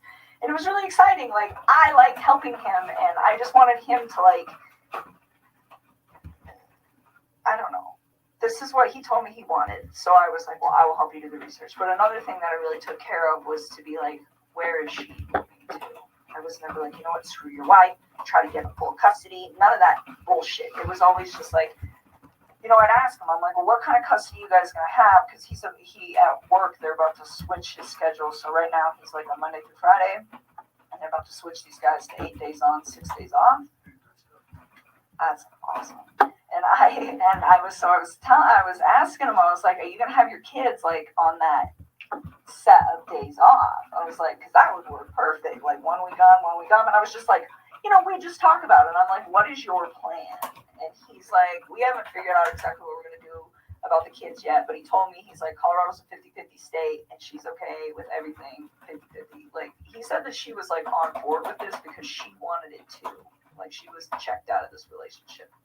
So that was like how he made this sound, that it was like a very like kosher, we're done kind of thing. Did you ever give him like books or articles or anything to read about saving your marriage?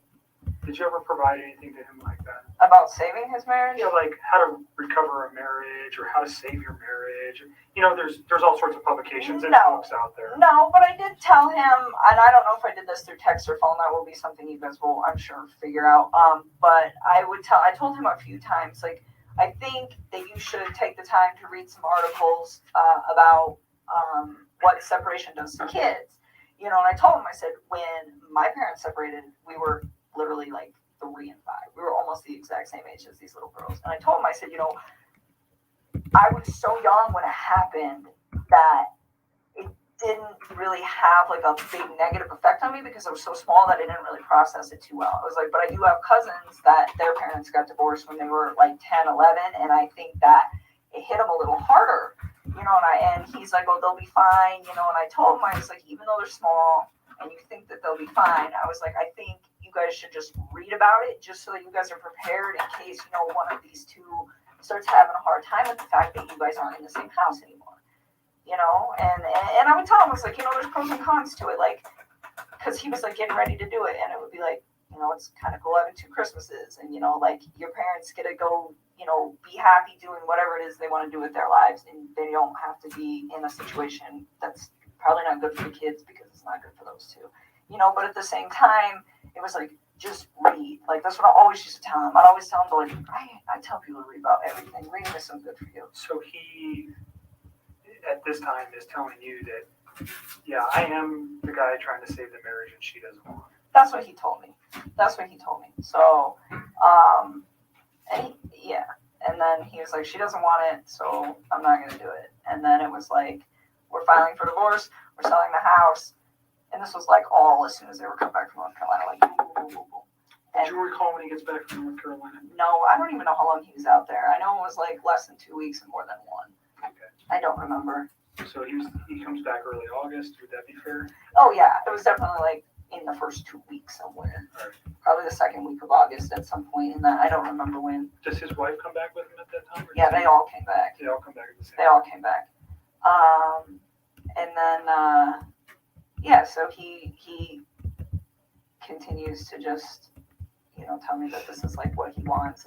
And so I took the time, and you will see that in the text too, where I I found this apartment. It was perfect. It was so cute. I was like, it's in your price range. It's like 6 miles from the gym. It's 23 miles from work. I'm like, you know, it's super close to Frederick. It's going to be by your kid's school. Like, this is the spot, you know, and I told him, I was like, oh, keep looking for more places. And he's like, well, there's some that I want to go see too. And he actually had me thinking that he was going to go look at these places this week before all this. So this is fairly recent. Then This just happened, like in the last. He's going to go look at apartments. He wanted me to go with him. When you say this week, are you saying like this? Monday was the 13th? Like this week. Okay. Yeah. So I told him, I was like, well, pick out a few spots. And if you want me to come with you, I'll go look at them. But you know. You said earlier that he had never, or that the apartment wasn't for you and him. It was just for him and his children. Oh yes. It wasn't. You had no intentions of moving in with him. No, I have my own spot. I still have a lease there till July, and even then, like, he never asked me to move in with him, and I never tried to move in with him. I mean, I told him. I mean, I really try to take everything with this whole situation very slow. The only part that I screwed up on was the fact that he wasn't completely separated from her when him and I decided to spend time with each other. That is where I screwed up. But other than that, everything else, it was always like, you know, you build your life, I'm going to build my life, we will intertwine them, but I am not ready to, like, do this. And he respected that. And I even said that, and I don't know, that might be in the text, but said that 2 words, like, Chris, like, you need space. Like, you're just getting out of a divorce. Like, personally, I think jumping into a new relationship is a little quick.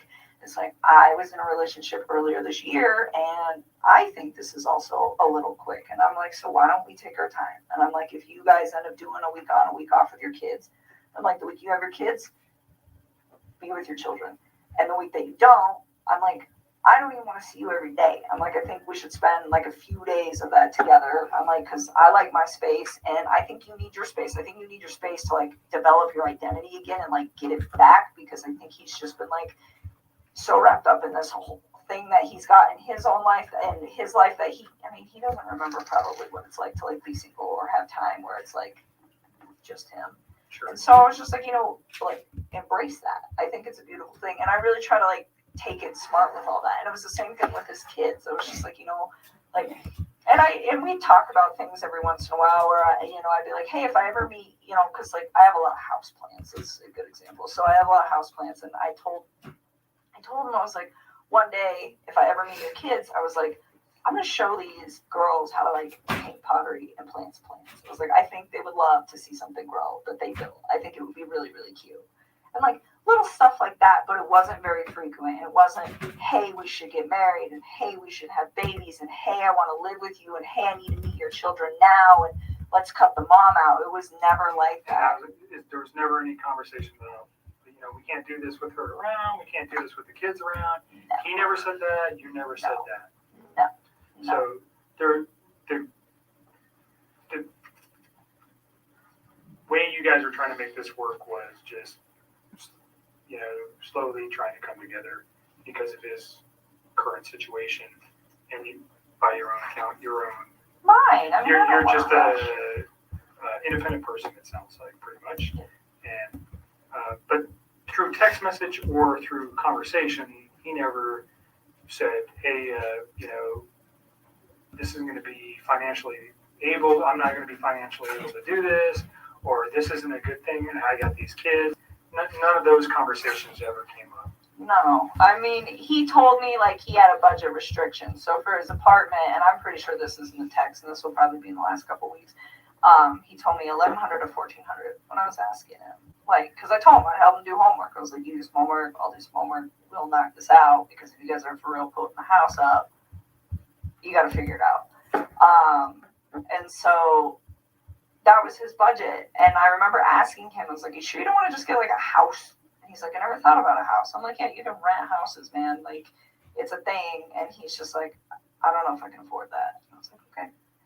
And I knew that those two had been through some financial trouble. I definitely found out a lot more about that situation in the newspaper recently.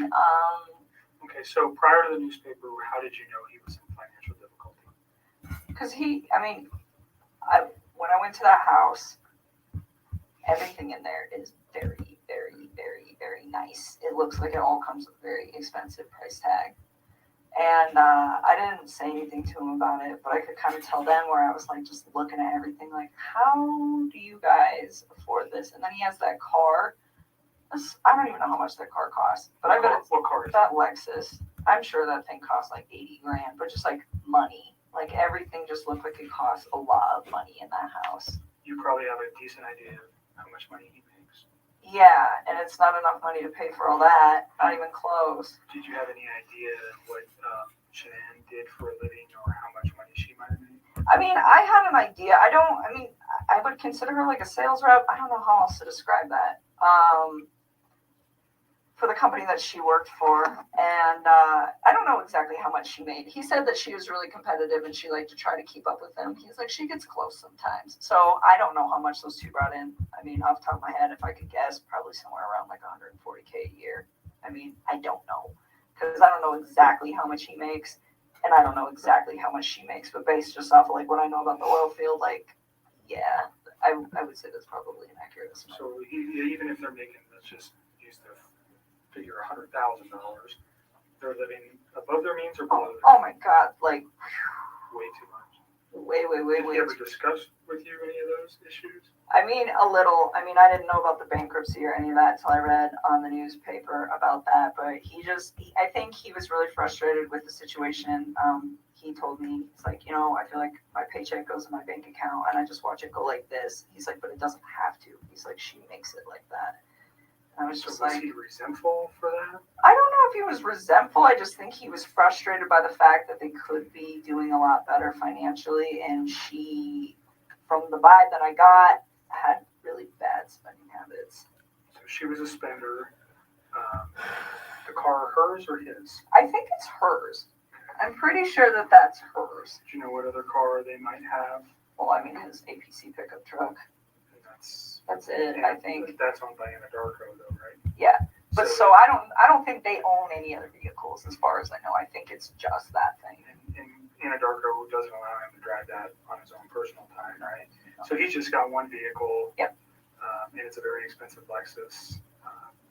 And then they live in a pretty expensive house. It's a huge house. Yeah. I was very taken back when I saw it. I was just like, whoa. How And you the guys, fixtures inside caused you to pause. everything was just like, And you mentioned today you read something about bankruptcy. Yep. What did you read? that those guys filed bankruptcy for a lot of money in Who are those guys? that couple in 2015. Oh, Shanann and Chris Thanks. filed bankruptcy in 2015. Okay. And you said for a lot of money. Do you recall the amount? No, because it was different in each of the newspapers, and I don't know which one to believe. So, hundreds of thousands of dollars. So, Yeah, I So- didn't know that. Let's go just back to him and the financial. He tells you, he has a concern enough to at least express something to you that he's frustrated with the way she spends, or he's upset with working so hard and never having any money, and she's kind of the responsibility. She's the responsible party for spending most of the money. I pretty much got that vibe. I mean, he just told me, he's like, we're house broke all the time. I was just like, that's unfortunate. And I asked him, I was like, do you have 401k? And he was like, yeah. And I mean, the reason I ask him this is because if I get in a relationship with somebody, I want to know, like, what kind of baggage that they have. I think that's important. If I walk into a situation where I'm like, hey, I have good credit and I have all these things that I've been building, and you don't have your stuff together, like, what are we going to do with this? And it's important for your long-term Smart. thing. So I'm preparing. And so I just asked him, I was like, well, do you have 401k? And he's like, yeah, I do have that. And then I asked him, I was like, I didn't ask him, like, how much debt they had or anything, but I just said, is your lifestyle sustainable? And he was like, no. I was like, how long do you think that's going to take? He's like, I don't know, but it's not sustainable. Where did his girls go to school?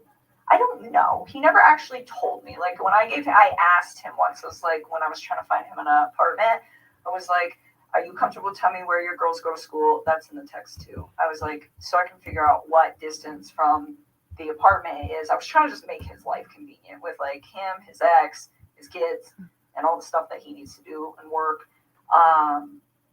And he was like, don't worry about it. Their school's pretty centrally located, so anywhere in the area that we were discussing will be fine. And he just left it at that. So he didn't even tell me, which was fine. I respect that. Daycare is obviously very expensive for a 3 and 5 year old, right? So I did you understand. ever bring did you ever discuss that? Never. Like I said, the only financial thing he ever said is just like, she just likes to spend money, like a lot of it. So that was just kind of the vibe that I got from that. And that it was a lifestyle that she liked to live, like, very, like, materialistic kind of lifestyle. Wanted Like, to it was- project a certain image. Yes, all the time. And he said that was why they got that house too. It's like she wants everybody to think that we live a certain way and that we can, like, sustain all this stuff. And he's like, and we can't. And I told him, I said, when you're in those situations, why don't you, I'm like, do you like voice your concern about this? And he told me, he's like, when I try to talk to her, he's like, she's really bossy and she usually shuts me out. And he's like, when she does that, he's like, I just let it go. I'm just like, all right. I mean, I don't try to, like, interfere with how those two interact. But I did ask about it because I'm just curious, because I would never put myself in a situation where someone was like, you know what, we're going to live in this house that costs, like, double what we can afford, and that's how it's going to be, because I want everybody to think we're fancy. Because I wouldn't do that. I mean, to me, like, I wouldn't put up with somebody doing that to me. And I'm not saying that that's what she was doing. I mean, for all I know, he could have been completely lying about this. He could be the one spending all the money. Sure. You know? This is just what he told you. Exactly. So, I mean, that's as far as I can interpret it. So I can't be like, well, oh, she needs to do this and she needs to do that. But he voiced his concern where it's just like, financially, I'm in a very bad spot that I don't need to be in, but I'm stuck in. And that was kind of where he was at. So, but I mean, he was never, like, mean when he talked about her. He was never hostile, like, nothing like that. He just, I mean, very calmly, like, this is the situation. And I think the only reason that he even provided me with that information is because I asked. Okay. You said something about her being controlling or Bossy. bossy That's what he said. Bossy. in, like, all aspects of their life, or what, you know, exactly what he meant by that, how that affected him. I think he was just saying when he voices his opinion, it's not her. Is the gist of that, which I thought, from what it sounded like from their separation, from them trying to separate, that was a big deal for him, where he was saying that the reason that they don't really get along anymore is because he feels like he's not heard. He says that he comes home from work and he tries to talk to her and she'll just be like, 1 minute, I'm on the phone. Or she'll, like, scroll through social media and she, like, doesn't acknowledge him. And He said that he'd addressed it with her a few times and they're calm. He said they don't really like fight. Like they don't scream and yell. And he said he'd addressed it with her a few times and he said it just fell on deaf ears. He's like, she just seems like she's not interested anymore. And I think it made him sad because I mean, he was like all about his kids and he seemed like he was trying to be all about her, but it just wasn't reciprocated. And I think at that point he was just like, they just kind of like fell apart. Just kind of drifted apart. Was that your words or his? What that they fell apart. Those are mine. Okay. Those are mine. He just said that they didn't communicate very well, and it wasn't in a aggressive way. Communicate. It was just the fact that they didn't like communicate. They didn't talk. They had children, and was there ever mention that he was trying to resolve or save his marriage for the children's sake? A lot of people talk about that. Did he talk about that? I mean, he told me that he believed that the only reason that those two had still been doing it as long as they've been doing it, he told me that her and him have had communication issues for about 6 years, where she just seems really like detached and uninterested in like trying to like build something with him. And he said, and I said, 6 years is a really long time for you guys to not fix that, considering they were married for what, 8? I mean, that's like the majority of their marriage. And he said, sometimes I think we just do it for the kids or something like that. I mean, it's been a long time since I had some of these conversations, so I don't know like verbatim, but it was pretty much just like get you to remember something. Yeah, like, but he said it wasn't just him though. He was like, I think she does that too. You know, I mean, and it was like this equal part where they are just kind of like going through the motions, I think. And so, like, when he told me that she was cool with like the 50% everything and just like breaking it off and being really civil about it, it kind of made sense to me because I was like, the way he made this sound, it wasn't, oh, she's this horrible person or, oh, I'm this horrible person. It was, her and I have drifted so far apart that it's kind of a mutual agreement that this is not going to work. So in those 6 years, though, they had 2 children. Yep. And you said earlier you did not know she was pregnant until reading the newspaper. Yep. So that never came up in any conversation. There was no indications that was going on. None. He never hinted to anything like Nothing. that. As far as you knew, he was just leaving her. He had 2 children, and that was the final take on that. Yes, I know why he lied to me. He lied to me because if I'd have known that he had a child on the way, I'd have never wasted my time with him in the first place. Like, none of this would ever even occur if he would have just told me the truth. So do you think if he found out that you, if, let's say this week you guys were to go look at some apartments, and this is hypothetical, but you've never found out that his wife was pregnant, would that have changed anything? Like you just said, if I knew his wife was pregnant, I wouldn't be in this picture. So if his wife was not pregnant, and forgive me, but if he takes her out of the picture, you're never going to know that she was pregnant, right? What do you mean takes her out of the picture? Like, if he murdered her, she's out of the picture. You're never going to know if she was pregnant. If he can get away with murder, you're not going to. I got divorced from my wife. You say, do you understand what I'm saying here? If she's gone, but this. Don't lead, Hypothetically. please. Don't lead on. Hypothetically. If she, Okay. you understand where I'm going. If Right, you but didn't know. You're leading into questions that are nothing with your. If you didn't know, though, Wait, Nick, that she was there. did you hear what I said? I'm following you. I just want her to answer a question that relates to, she said something that's important, that if he didn't have a child on the way, or if she didn't know that, she would have continued the relationship, right?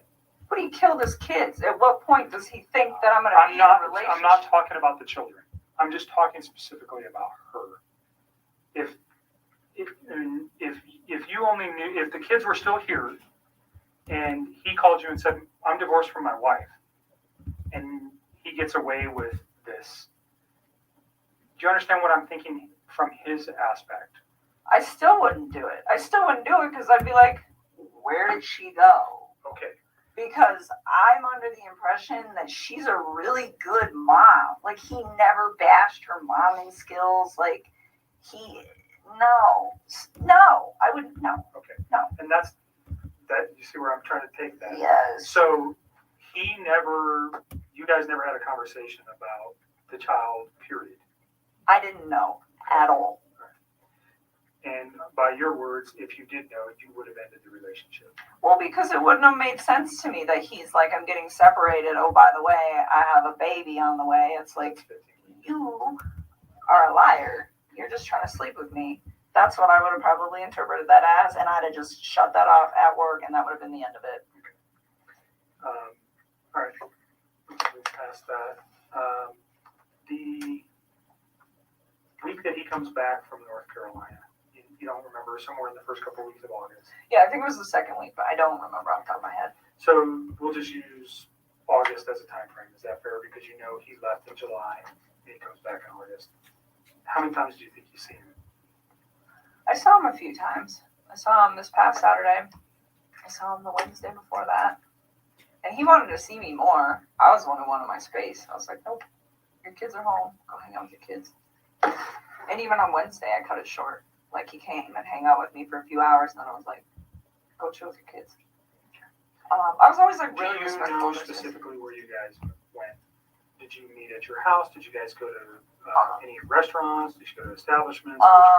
Last Wednesday, he came to my house, and this past Saturday, we went to what's the name of that bar that we used to go to? It's not the same, the Lazy Dog, but it's the one off of 144th and I-25.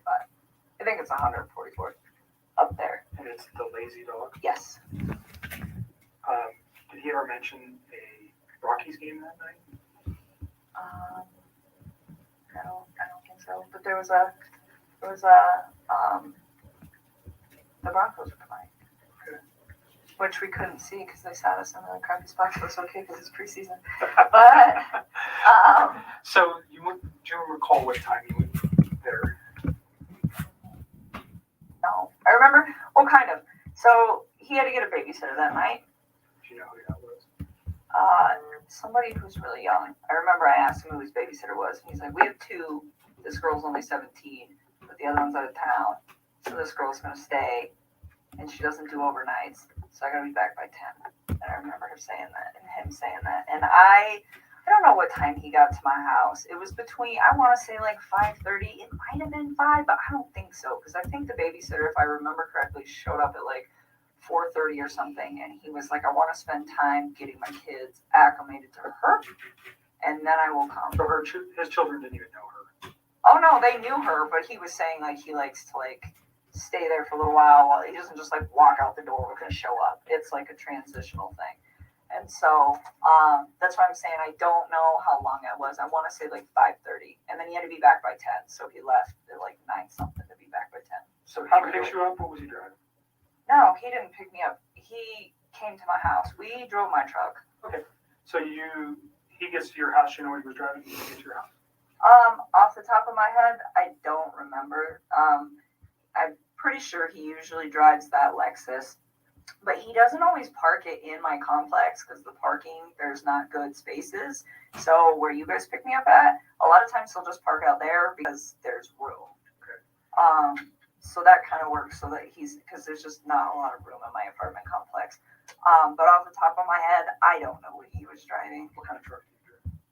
I drive a Toyota 4Runner.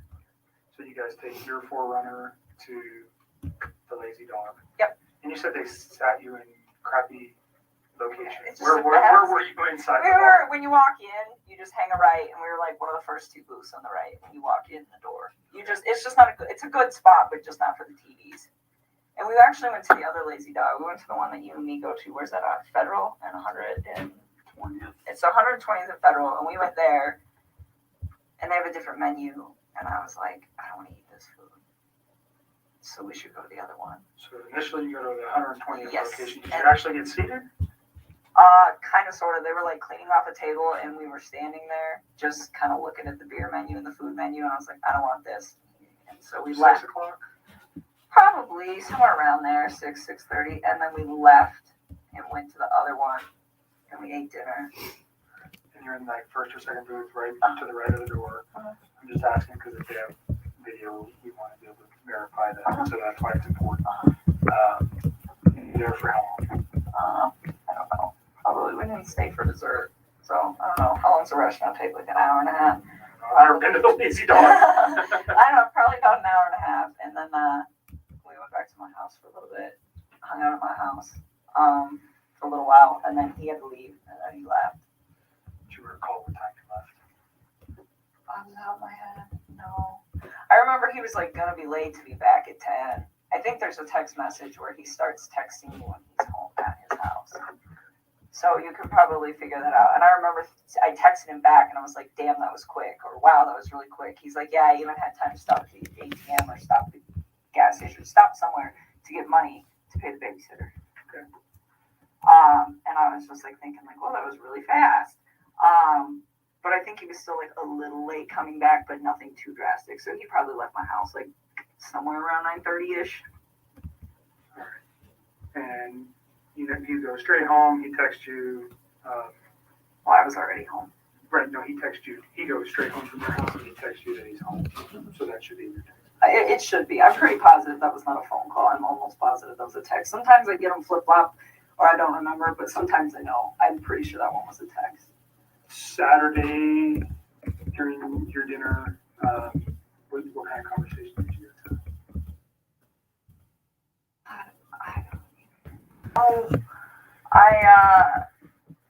So he's been trying to like eat a little healthier than he normally does, and he's always like been into working out since I knew him, and he like tries to eat clean, but he was trying to like step it up a little bit, and nothing like the people who do like the competitions and the shows that are all super restrictive. It was nothing like that. It's just like day-to-day general maintenance, but it's how I eat, and it's pretty healthy. And he's been losing a lot of weight. He lost, I want to say like 13 pounds in the time that we were hanging out. And honestly, when you start eating a little bit cleaner and you start working out a little bit harder, the first couple months, especially for a man, because they lose weight faster, it's not something that's like that drastic to me, but it did stand out that it was like a little much. And so I was like, whoa, like maybe you're not eating enough macronutrients. So let me look at them. So he had been working on his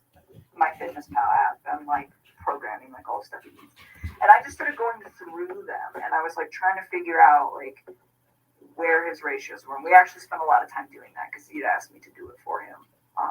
Because I just was at the point where I was like, if his weight loss slows down in a few weeks, he'll be fine.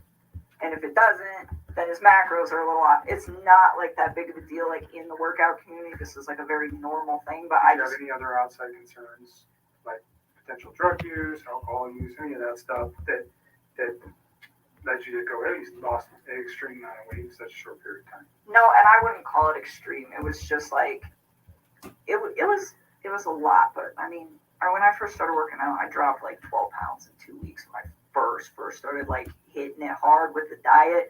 So the fact that he lost like that much weight, it wasn't, like I said, it was not a surprising amount. I just didn't want it to be like a sustained amount. But no, I didn't think anything weird of it just because of like how interknitted I am with the like workout community, and I know like this is possible. But it just, the thing that concerned me about it, I guess, and it wasn't even concern, but the thing that like kind of red lighted me like, hey, this might be carrying on, is the fact that his macros were like pretty dialed in. Like I wrote them and he like didn't stay exactly on them, but his calorie intake was about where it needed to be.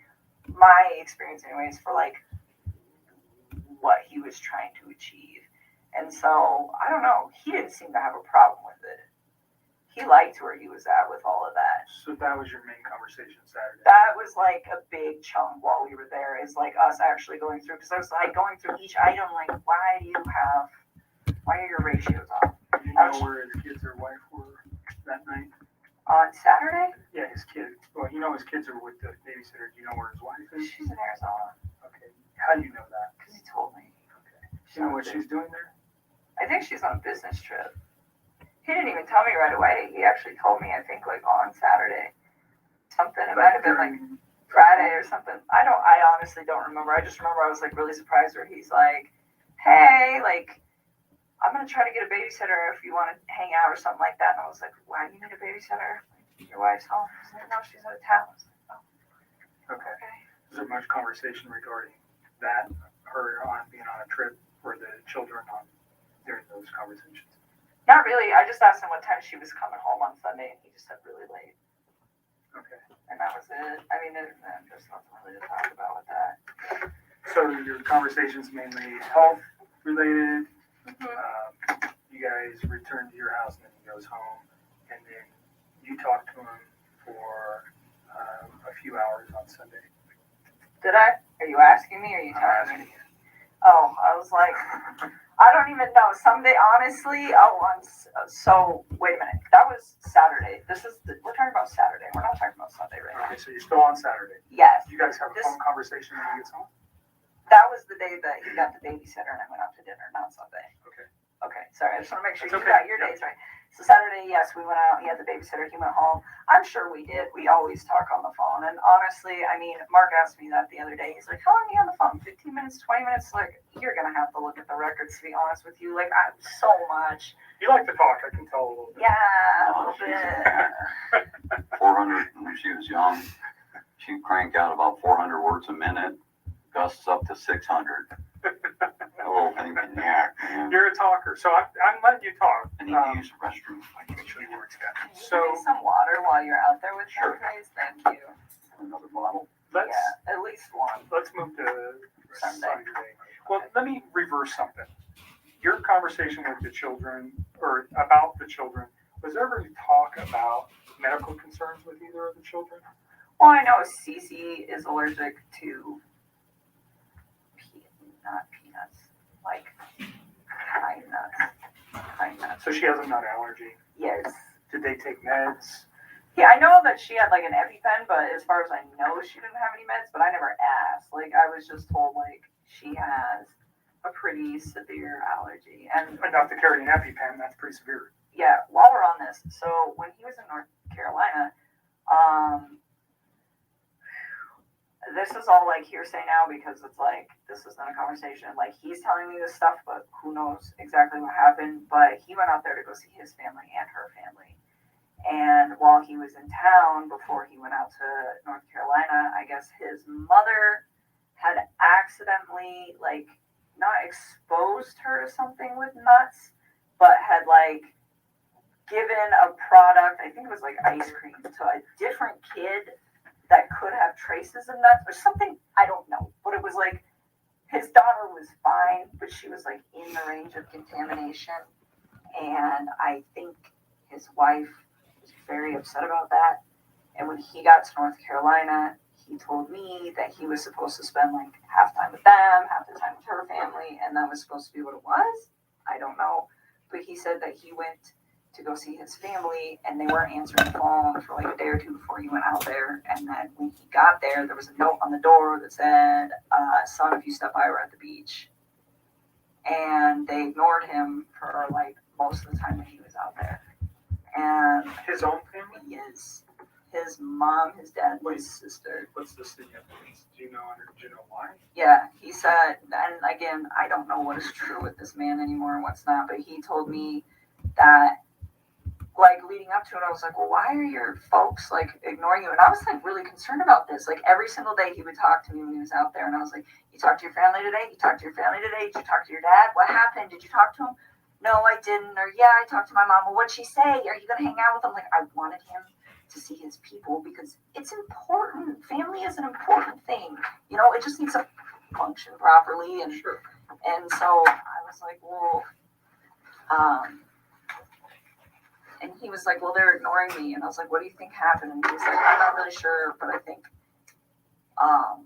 something was said between my wife and them. during that incident, and he's like, because every time Peanut that happened nuts. before he got there, yes. And he's like, because every time that I try to, I talk about possibly going over there to see if they're home, she gets upset about it. And I was like, okay. And he told me that his mom and his wife did not get along at all. He said that his mom didn't even show up to his wedding because she's like really did not care for Shanann. So again, I don't know what's true and what's not, but I just know that there was like some tension there. And again, like that part is like, I feel like it's almost third party. So that's why it's like I didn't even Well, but bring it it up came from either. him to you, so it's not. It is something that whether it's important or not, we can validate that. I'm sure we will be having some conversations with family. What does it mean? I don't know. Yeah, I don't know either, but I just know so like. maybe I don't know. Well, and then he ended up seeing them on the last like full day that he was there, and they told him supposedly that she had gotten really upset and then screamed and yelled in front of Chris's sister's kids that are very young, and to his mom and to his dad, and said like, "You're never going to see Chris again. You're never going to see me. You're never going to see the babies," and just like threatened them, and then like walked off. And I guess that was the incident that happened prior to him coming out there, and then she didn't tell him about it. She just like let it go, and then he just spent all week trying to figure out why his family was like not trying to be involved. So again, I'm not sure. That was like it just feels really third party, so it's hard for me to like talk about because Sure. like, I don't know That's how okay. much validation So there is. beyond the nut allergy for CC, did you know of any other? Does she take meds that you know of other than carrying an EpiPen? His kids or his wife? No, his children. No. And now, well, if you know anything about his wife's medical conditions, if she had any. No, I've like read in the newspaper they keep saying, "Oh, she had medical conditions," and I'm like, "Is that a misprint? Are they talking about CC, or is that just something else I don't know?" So you don't know anything about Shanann having any kind of medical problems? No. Okay. Covered Saturday. So there's a phone call Saturday night, actually, from it can't be Saturday, it had to be Sunday. Sunday night. Is there anything else you think? Let me just back up from that Saturday where you guys had a meal at the Lazy Dog to prior to the 6 weeks that you guys were serious. And although your dad's here, and I think you're probably pretty comfortable, your relationship with Chris was. Can you describe your relationship? I mean, when he was with me, I considered it to be fairly healthy. It was open communication, and it was what I thought was honest, and it was very calm. It was respectful. We got along really well. He gave me my space when I needed it. I gave him his, and anytime like he wanted to take care of it, like anytime that his kids could be in like his life for hours or days or whatever, whenever they were home, I made sure that I wasn't a presence in his life so that he could be the best dad that he needed to be. And I mean, I thought what we had, it was very comfortable for me. I enjoyed it. I think he did very much as well. You guys, 6, 8 weeks, 2 months, whatever it was, you guys had an intimate relationship during that time. Yes. Okay. So you're pretty serious. Did he ever tell you that he loved you? Yes, he did. Did you ever tell him the same? A couple times. Notwithstanding that today, because those thoughts may have changed for you. But let's go Sunday into Monday or Monday, did you still love him on those days?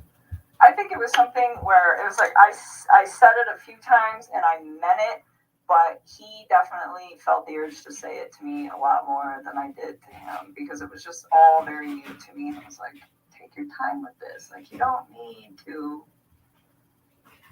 like rush that, you know? Like, I remember when he was in North Carolina and he was like trying to patch things up with his wife and he told me he loved me and I was like, don't say that to me. Like, please go try to fit. And I mean, and that might even be in the text too, where it's like, don't say those words to me and then go try to make peace with your wife and lay in bed with another woman. Like, just don't do that. And I was like, it's not that I don't appreciate what you're saying to me. It's like, just, it just didn't sit right for me, so I just feel like, Almost like an insecurity where you had to say that to you? Or? I don't know, I think he like, looking back at all this now, I don't think he was trying to fix things with her. So saying "I love you" to me seemed like probably something that he genuinely meant. Like, I love this woman, and regardless of where he was going to end up that night. But to me, in the way that I was perceiving things, he had told me that he was trying to fix things with her. So it's just like, this isn't an appropriate time. And I wasn't mad at him. And I'm pretty sure that was in the text too, where it was very like calm, but it's just like, it's almost disrespectful, where it's like, please don't. I'm like, if we get to that point where it is you and me, like, yes, you can say that, but don't, not then. Like, that's. So you thought he was very genuine when he said that? I did. I mean, and he wrote it. It's in all those cards I gave you. Not in all of them, but like the later. When you said it to him, you said you meant it when you said it.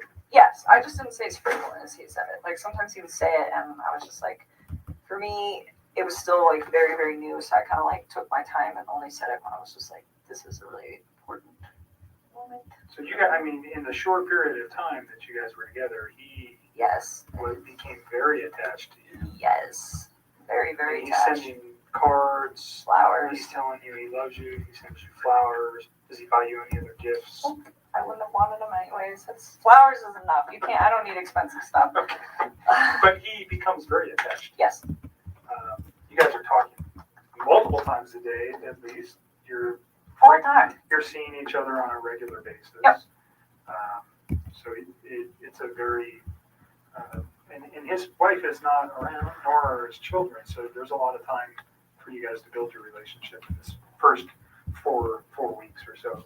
Is that fair? Yeah, and even when she was back, I mean, it was still like we were still spending time together. He was still spending time with his children, and I had my own life. Like, I mean, there was 1 week where I just like went out of town with my friends for my birthday. I wasn't even around the whole like last few days of June up until the 3rd of July. I was like gone, and then there was another like a last weekend. I had a friend impromptu come in town from out of state, and I hosted her for a few days, and it's like I still did my own thing all the time. Like, whether he was there or not, like if my friends were like, hey, we want to make plans, I would tell them like, we're not hanging out today because I want to go see my mom or my dad. Did your friends know about it? Nope. Why? Because it's like he's with 2 women right now. They don't need to know about So if that. you had a boyfriend of 4 to 8 weeks on a regular, I don't know if you were married prior or if you had a boyfriend before, but if you had a steady boyfriend, you would have let people know. I think you told me before we got started that you just told your dad about Chris. No, I wouldn't have told them. I wouldn't have told people. It's too early. I mean, people. So you don't tell your friends, hey, I No, got a because boyfriend. people come and go. I mean, dating scene these days is like sucks. I mean, so no, I wouldn't. I mean, it would have to be something. Even with Sean, I think I was with Sean for probably like 6 or 7 months before I brought him home to my family. I mean, I really same with if that was the guy I was in a previous relationship with, but. But this one, you were a little bit more. You said he's with 2 women. Was that one of your considerations for not telling anybody about it? Yes. Well, I mean, it was like, okay, like this. To me, it wasn't going to be an extended thing. Like, if it got to the point where we were like dating for like 3 or 4 months, and he's still talking about, oh, I'm going to move out, I'm going to sell the house. I think at that point, I probably would have just been like, I don't think you're really like doing these things you say you're going to do. And I probably would have just like left, because at that point it's not fair. It wasn't fair to me in the first place. It wasn't fair to her in the first place. It wasn't fair to any of us in the first place. It wasn't fair to his family for him to have an affair. It wasn't fair to me to have him lie to me and make me think that everything is going to plan. And still to this day, I don't even know what's a lie and what's not. I don't even know if they were like filing for divorce.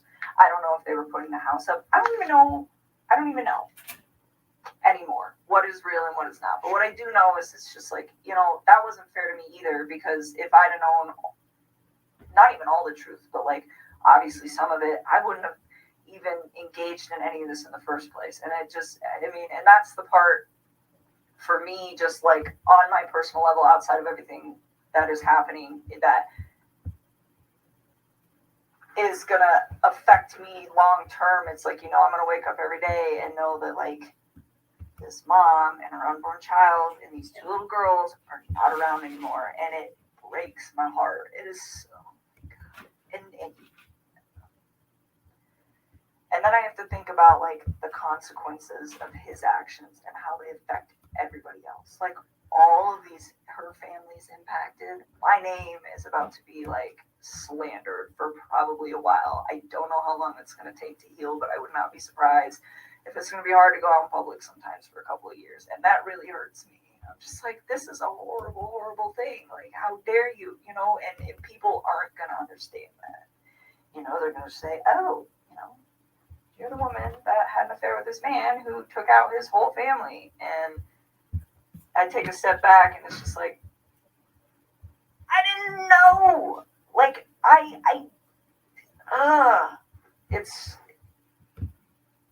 he's so disgusting. I'm so ashamed of him and everything. And I just, those little girls, they're so little.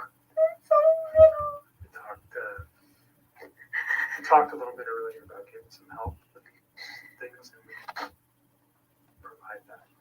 Okay. At really no cost. Through the Oh, state. we're working. We just want to make sure there's resolution. That's why we come to you guys to pound it down Yeah, until there's I'm nothing left. sorry that you're talking again today. I really am. I don't want to put you through any more trauma than you've already been through. There is reasons for everything that we're doing today and what occurred. And I'm sorry. I genuinely am sorry. These are not things that we like to do twice. It's the same thing with other types of victims from other crimes. We want to do it once and we want to be done. Unfortunately, we didn't know yesterday what we know today. And that's why we're here, because we need this video. And I am sorry, because I know it's hard to talk about it. But it's so sad, and she's pregnant. And, on our end, we God, did. they're so cute. They're so little. Like, why? Why? How? I don't even understand how you could like bring yourself to do that to somebody who's like that big.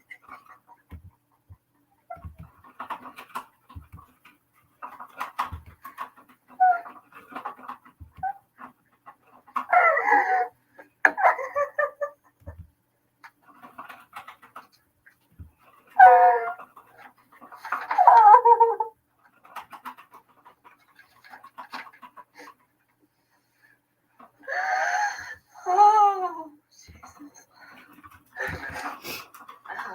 Do you want to step out for a minute?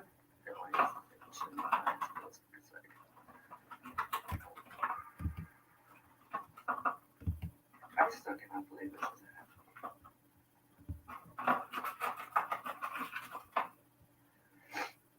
Alright, let's keep going, because we're just getting to like the meat of this whole Let's situation. get to the phone call on Saturday from 9 to 11. What did you guys, pardon me, on Sunday from 9 to 11? Yeah, we talked a few times. So, Sunday, I think so. I need to think. I can't even think. Take a couple breaths and take a second.